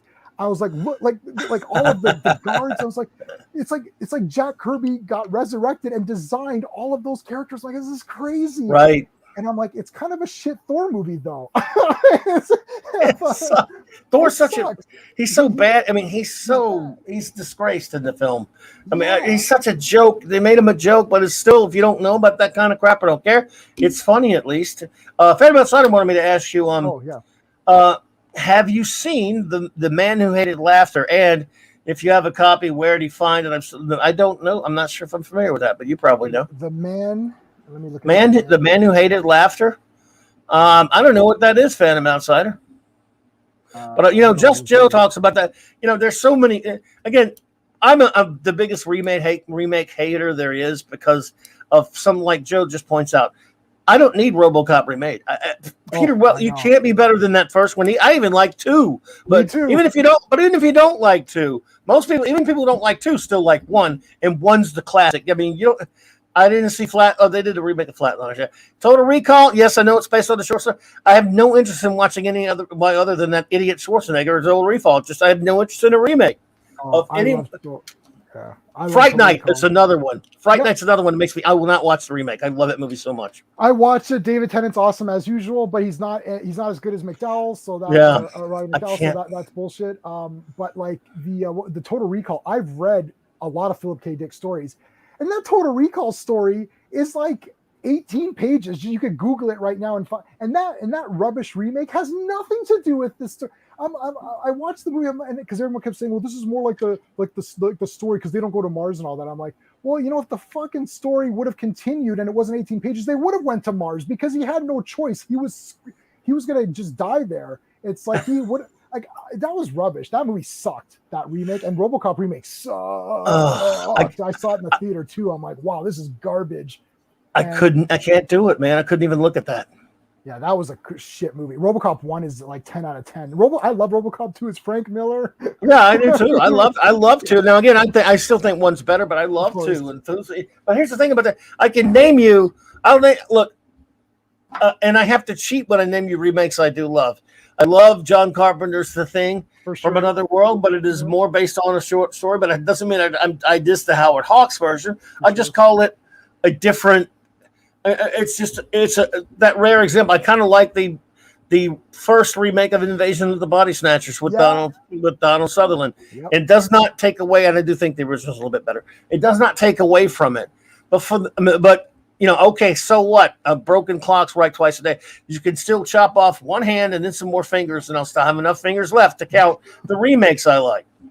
And like 2001 or not 2001. I'm sorry. Planet of the Apes was god awful. Oh boy! Oh my god! And then Time Machine came out. That same thing. I hated that one too. That was not great. I mean, in the old time, how is the old Time Machine better? And I read the Time Machine book too. I'm like, why is some of these movies? I'm shaking my head. Clash of the Titans. I'm watching these movies and I'm thinking, Clash of the Titans. Here you go, perfect. Because Harryhausen's one of my absolute heroes. I have his coffee table books that he's done. He's one of my heroes. I'm like, you can't beat Harryhausen. However, if you're going to remake this, you can try to do something more epic with the battles of the creatures and all that. But what they did was they changed the story, and I'm like, you changed the story. That didn't need to be changed. That was fine. Like, it's just, I don't understand these people. It's like Time Machine. I watched the old one a bunch of times. Like, why is this old movie firstly look better? It looks brighter. I'm more invested in what's going on. I'm like, what happened here? Like, oh dear, some of these are bad. Yeah, it's ridiculous. At time again, so they're unnecessary. Some films, you remake something that is so great, all you ever do 99.9% of the time is show how great the original is. Just Joe puts two. I didn't really like that Blob remake that much, but I did. The Fly remake is, again, that's a rare example, but it's also different enough from what it's remaking too. There's a thing. John Carpenter's The Thing differs greatly from the original Howard Hawks version, and it's its own film in a lot of ways. So it's a remake. Yeah, it's kind of based more on its original story. Who goes there?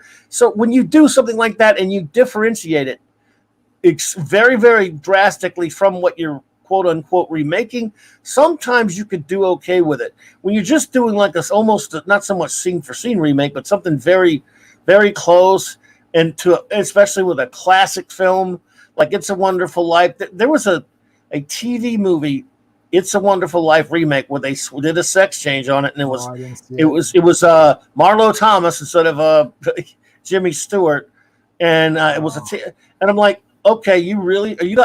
I always wish I was on the set of these things, walking around being the consciousness and walking up to the guy. Are you serious? Yeah, You're gonna go from Jimmy Stewart to Marlo Thomas. You guys sure about this? Oh my God. Are you guys really sure you want to do? I'm just trying to help you out here. Just trying to say. Deeds? They did that. Oh God, yeah. Why? I love Frank Capra. I love Jimmy Stewart. James Cagney is my favorite actor actually of all time. Spencer Tracy's up there. Jimmy Stewart's up there. It's great. So I love classic films. We were just talking today. I'm going to do a little classic film section in my room.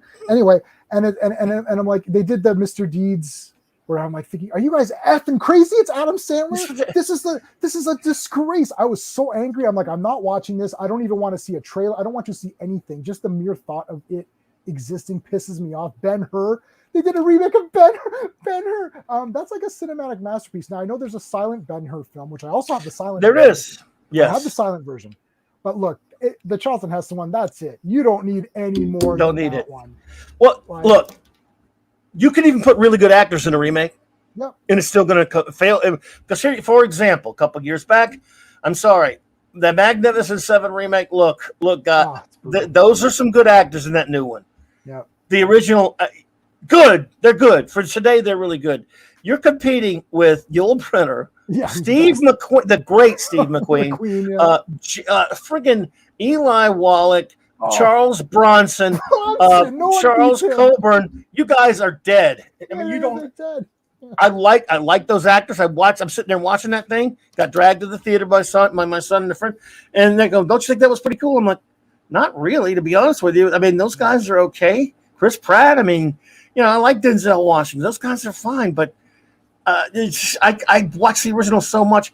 I don't need this. By the way, I liked the TV show of the early 2000s called Magnificent Seven. It only lasted 20-something episodes. It was a lot of fun. They were sort of the characters, some of them were kind of recast, but it was like continuing adventures. So they were trying to do something with these guys settling down sort of in a town, and it worked. And it was kind of a fun show with a good cast. Is it in the class with the original film? No. But at least they were doing something a little bit different with it. This movie's just a remake, and it's a remake of Seven Samurai. But still, it's like, what? Why? Why do I need that? I've got it on the shelf. Yeah, that was pointless. I'm a Kurosawa fan too. I have a Japanese section. I own a lot of movies. It's like Seven Samurai is one of my favorites. I mean, and Magnificent Seven is not exactly. It's just like concept wise. So I don't fault that as like. I don't think everyone's exact, like this guy's this character, this guy's this character. I don't think it's like that. It's like they did their own kind of thing with that concept. So I'm okay with Magnificent Seven, but like, why remake that again? It's like a remake of a remake. It's like, what was the point of that? And what was the other one? There's the other one that you mentioned. Shoot, I just lost it. But no. 12 Angry Men was remade. 12 Angry Men's in my top 10. That's a top 10 favorite movie. If you sat next to me, I could do the whole movie while they're doing it. I've seen that movie. Yeah, I've seen that movie so many times. Anyways, they remade it and they call it 12 Angry People or something, or 12 Angry Jurors. I thought, I know what this is going to be about. 12 even more angry guys. It's going to be there's women and men. And then they made there's a character who's prejudiced or racist in that film. It's played by Ed Begley Sr. And and they picked, I can't remember who they picked, but they picked someone to be the racist, and I think it was a black guy or something who was an actor, and I'm like, what? I'm like, that's weird, and I don't know, it's just weird, and they never do that today. Oh God, no! They would. Oh yeah, no. So maybe maybe I should revisit that movie. Remember Die Hard 3? They actually made Samuel L. Jackson was being the racist. Oh, was he? I've always seen. I like Die Hard 3. It's okay. I'm not, quote unquote, dying over Die Hard 3. It was okay. I like the first two, and then I kind of, Yeah. I'm one of those. I'm big time sicko for Die Hard to the point where even the lesser movies, except for that intolerable last one they did, Good Day to Die Hard, I even like 3 and 4. But yeah, first two especially. But let's see. Fan Master said cartoon. I guess he means the man who cartoon, which had all the newspaper characters on a boat, and the man who hated laughter and wanted to destroy them. Oh, okay. And then also Stephen Thompson says the man who hated laughter was a Saturday superstar movie starring the King features characters. I found it on YouTube. Well, thank you there, Steven. I don't know why I haven't heard of it, but me neither. I'm looking it up now. Yeah, Phantom Lothar, and there's color. The Man Who Laughed coloring book. Like writing it down. What is this? The Man Who Hated Laughter. Check that out. Well, I don't know. I mean, maybe if I've heard of it, it's not clicking on any cylinders there. So, wow. And since I get accused of hating every damn thing, I thought you were talking about me for a minute. I've never seen this. That's very weird. Wow. I don't know. I don't think I've heard of it. So there you go. That's weird. Yeah. Hello there, VidFile. And again, Matthew Pounder, Glinzer. We have so many cool people hanging out with us tonight. Well, dude, this has been freaking fantastic hanging out with you and talking to you. We need to do this.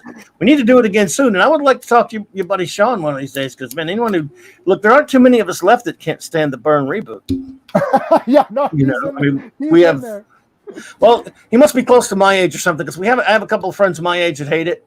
A year ago, a little over a year ago, our dear departed buddy Mark C, whom we love very much, and used to do a lot of shows with me. He and I, for years, we would because when I first bumped into him as in adult life, I don't know, a decade ago, whatever it was, at a comic shop around here, he told me, as has happened to me many times, this has happened to me a lot because I'm old, dude, and they would say, "I bought comics from you when I was a kid." Well, the thing is, they were a kid and I wasn't. I was a young adult, so I obviously, how could I remember them, right? That's happened to me. It's scary how many times it's happened to me. And so he said, yeah, and he told me the story how he bought comics from me. I said, that's cool. And so we became friendly. We'd bump into each other once in a while, and he said he'd listen to the show every now and then. And he said, we started arguing about the Byrne reboot. We bump into each other. He was the biggest Byrne fan. I once told him, I said, you're the second biggest John Byrne fan I've ever met. He said, who was the first? I said, John Byrne. But and I'm not even kidding. But Byrne, isn't he go now? So anyway, he loved Byrne, though. He was a big Byrne fan. And I like a lot of Byrne stuff, too. Don't get me wrong. I thought there were things I don't like. But so I hate that reboot. And he loves it. So we used to argue about it all the time. We'd bump into each other and mess around with each other. All right, Pat Ass, take it easy, brother. Good to see you, man. So he would he bumped into me and said, so I forgot what happened. Maybe I said, you should come on the show. We should talk about it sometime. So we would bump into each other over this. When are you going to have me on the show? What are you, chicken? He teased me and we joke around and stuff. And I said, dude, anytime. I gave him the number. And like the last time we bumped into each other, Canadian Spidey, what's up, bro? We bumped into each other about a year before I moved over here from BTR. And he, which is Blog Talk Radio, my old format till I moved to YouTube. And I said, dude, anytime, man. And so we finally made it happen. When I moved over here, one of my first shows, one of my earliest shows here on YouTube, and we discussed the Byrne, the Byrne thing and stuff like that. And then we started just doing tons of shows together, reviewing comics and doing some other stuff, but a lot of comic stuff. So it was a lot of fun to talk about that. But he's a few years younger than me. All my friends that were my age, that I was hanging out with then, that were older than me, that were Superman fans, hated it. But you don't run into many people these days that do. And I miss Mark because he's, as you know, he unfortunately passed away back in March, and we lost him. And we had so many shows planned and stuff like that, including probably another round of that.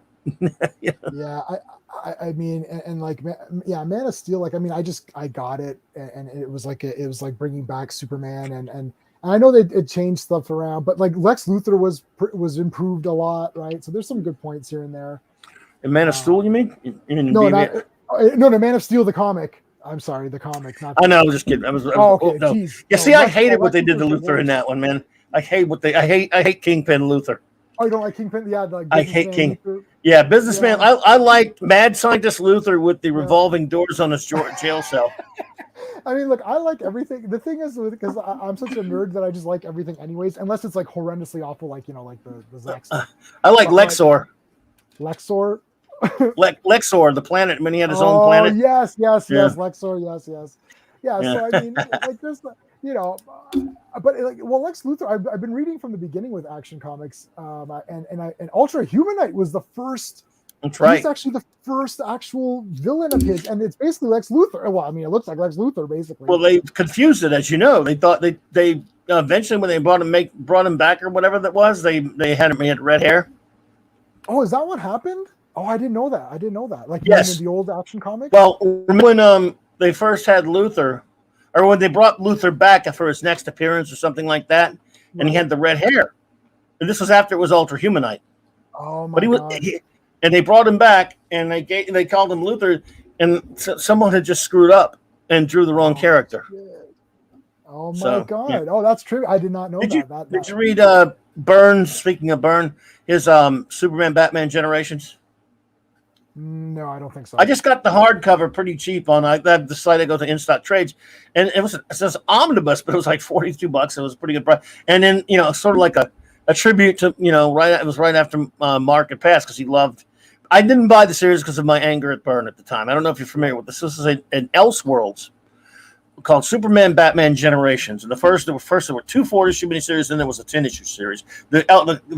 This omnibus combines it all. And what it does is it takes the DC universe as if real time passed. In other words, It starts in 1939, and it doesn't, how obviously you have to cheat on time and you have to make something over and over again. It passes time.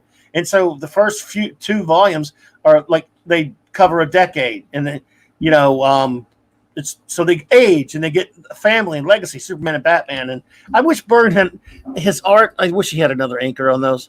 But other than that, it's pretty interesting, and there's a lot of things he can screw around with because it is an Elseworld, including, like I said, even at some point does a retroactive flashback to making him Superboy in the early 30s and 20s, and cool. It's got.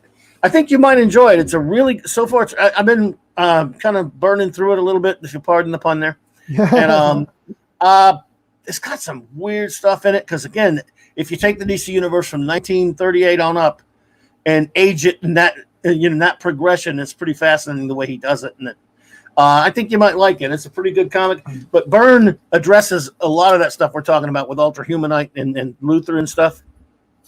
In that, it's called Superman Batman Generations. Like I said, there are many. There's the hardcover was real cheap, at least on Inside Trades. But like I said, there were 2 4-issue miniseries and a 10-issue or something, 12 issue run. So, but okay. Well, just to bring this back to Dredd, Dredd does age, right? He's one of the few characters that I believe ages in his magazine, doesn't he? Well, I haven't read his actual current comic in a long time. I haven't read a Dredd. I bought, like I said, bought it for many, many years, but I have not bought it in 2000 AD in many, many years. So it could well be. I could not speak to that. I do know that he's genetically engineered, as was Rico. And that's another thing that they got wrong in the Stallone film, by the way. Right. I like Armand Assante, great actor. Yep. But he's supposed to. They were twins. And what happened with Rico was he went on the take, and Dredd had to put him in jail. And on Titan, they really messed his face all up, and it came disfigured. And then I never forget. Again, this is something missing from the Dredd film: humor. At the end, when he ends up having to kill Rico, his brother, who was the same as him, Dredd's injured. They had a fight, and he's carrying him. And a couple of Dredd say, "Hey," a couple of judges said, "Dredd, let us help you with that. It's got to be heavy." He's carrying Rico, and he says, "He ain't heavy. He's my brother." Yeah, that's the humor of Dredd. He thinks he's funny when he doesn't even mean to be. There's some funny bits in that first movie too, like the eat recycled food. It's okay for the environment and good for you, or whatever. There's some weird things that I'm looking up Judge Dredd now. Yeah, he is 82 years old right now. And yet, but does he age much though? Yeah, I think he ages. Okay. Well, I haven't read any current stuff, so there you go. Yeah, like I think they're saying that he's one of the few guys that actually ages within the comics. So I mean, he can't. What are they going to do? I guess it's the future. He must age slower though. Yeah, maybe. And maybe, I'm sure they could do something to keep him alive. It's comics. They'll do something to. I haven't read a current Dredd comic in God, I don't know how long. I should probably look in on them and see if they're still if they're any good anymore, or if they're all if they're all that W word. I don't know. Well, I don't know if yeah. Oh man, there's been attempts. I know that much. Yeah, we're not going to start. That could be a whole nother stream. Yeah, right. But there has been attempts to do that to Dread, by the way. But I just I won't go there. Oh. Yeah, I won't go to. But like you, I don't go to that into that on the channel. But yes, no, it's going to be That's just too brutal. And even when I get people on and like they just really want to talk about this crap, I'm like, oh, it's like I don't care. Stop it. But I'm with you, man. I'm with you. And by the way, did you? And we'll get out of here in a second here, because I know you. I know it's late for you there. Did you? What if? Did you watch that thing? Oh, I'm gonna beat the crap out of that. Yeah, I'm gonna beat the crap out of that tomorrow. The new one, or the both of them, or the first one? Both of them, especially the second one. The second one was brutal. I thought the second one was. Thank you. I thought it was the only. I mean, I didn't really. The first one, I thought had a lot of things wrong with it. And again, we won't go into it here, everyone. Don't worry. But I had a lot of problems with the first one. I just didn't. I think a lot of people thought it was worse than I did. I thought there were some okay things in it. The second one made me it infuriated me. Me too.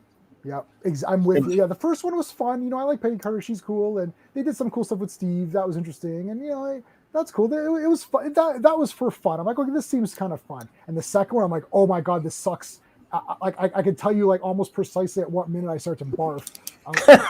I'm like thinking this is so garbage. Who thought of this dumbass idea? It also makes zero sense. The child is Mikey Spock. Yeah, it's like thank you, J.J. Abrams. It's like just because one thing happens somewhere, that doesn't create another universe that is so vastly different that nothing is the same. It's like it was so stupid. That was the dumbest thing ever. Insanely stupid, man. Yeah, well, I'll let you save it for you. By the way, anyone wants to hear, and by the way, now I can't wait to hear J-Man go after this son of a bitch. That will be what, tomorrow night? By the way, go ahead and plug your channel. That'll be a segue. Plug your channel and tell them what's going on with you your channel. So yeah, we talk about geek related stuff. I do X-Men videos. I'm still reading current comics as of Infinite Frontier, and I'm reading the current X-Men stuff. So I talk about that and anything new Marvel DC related. We do live streams. We try not to cross the streams, as our buddy Egon has let us know. We try not to. So I try not to cross with Clobbering times or anything like that. But it'll be tomorrow. Now you're doing your thing tomorrow afternoon, right? Yeah, the Global Geek Gang. Yeah, man. Mine will be probably after that. So because we're on different hours, different time zones. So. Yes, it's usually like about, I think 6 your time, right? What time are you guys on tomorrow? It's probably tomorrow will be around 7 my time. So sort of 7 your time, 7 Eastern, everyone. Yeah, so 7 Eastern, and I'm gonna beat the crap out of this what if. Especially this one, and Sean is gonna I got to get Sean on, and he's gonna talk for 10 minutes and just let him talk and beat it up. So yeah, we don't always do negative stuff. We just we talk about whatever it is. And if I like something, and I've got a lot of different opinions. So I hate all the Zack Snyder stuff, but I love Wonder Woman 1984. So I'm like, I'm controversial, but I stick to my, I hate the JJ Star Trek. I hate the sequel trilogy, but like sometimes I like something that everyone else hates and I like it. So it's weird. Right. I'm weird like that. Well, you got to be honest too. It's not being negative if you're just being honest, Yeah. But if you're just being honest about your opinion, that's cool too. Then you can't. You can be a Pollyanna and be the other way. When you're too positive about everything all the time, people go, "God, don't you? I mean, is there anything you don't like, dude? Come on." So either way, you're damned if you don't. But I get called too negative all the time, and I'm like, I mean, we try to keep it real positive here about the things we love. But I'm going to be honest. If I hate something, I'm going out. I'm going to be brutal, and but in a good fun way. Let's always make sure we keep. That these are movies and TV. Let's try to have a little fun with it as well. So, let's see your show note, everyone. Tomorrow, 1 p.m. Central Standard Time. Tomorrow will be the 100th, or would have been the 100th birthday of the great bird of the galaxy, the great Gene Roddenberry. And 1 p.m. Central Standard Time, the Global Geek Gang shall celebrate him. And I'll talk a little bit about some of his other works. I once did a show called The Other Works of Gene Roddenberry, but we'll talk a little bit about some of his other things, and then, of course, a lot about Star Trek because we love Star Trek here. And Saturday night, everyone, 9 p.m. Central Standard Time, of course, starting season 2 of Star Trek: The Next Generation. 4 more episodes with my wonderful First Officer R.M. Raquel Briggs. Lord Doth. Oh, cool. You want to join us, bro? Please be here. So everyone who was here with us tonight, all of you, what a great crowd you all were. Appreciate you so much.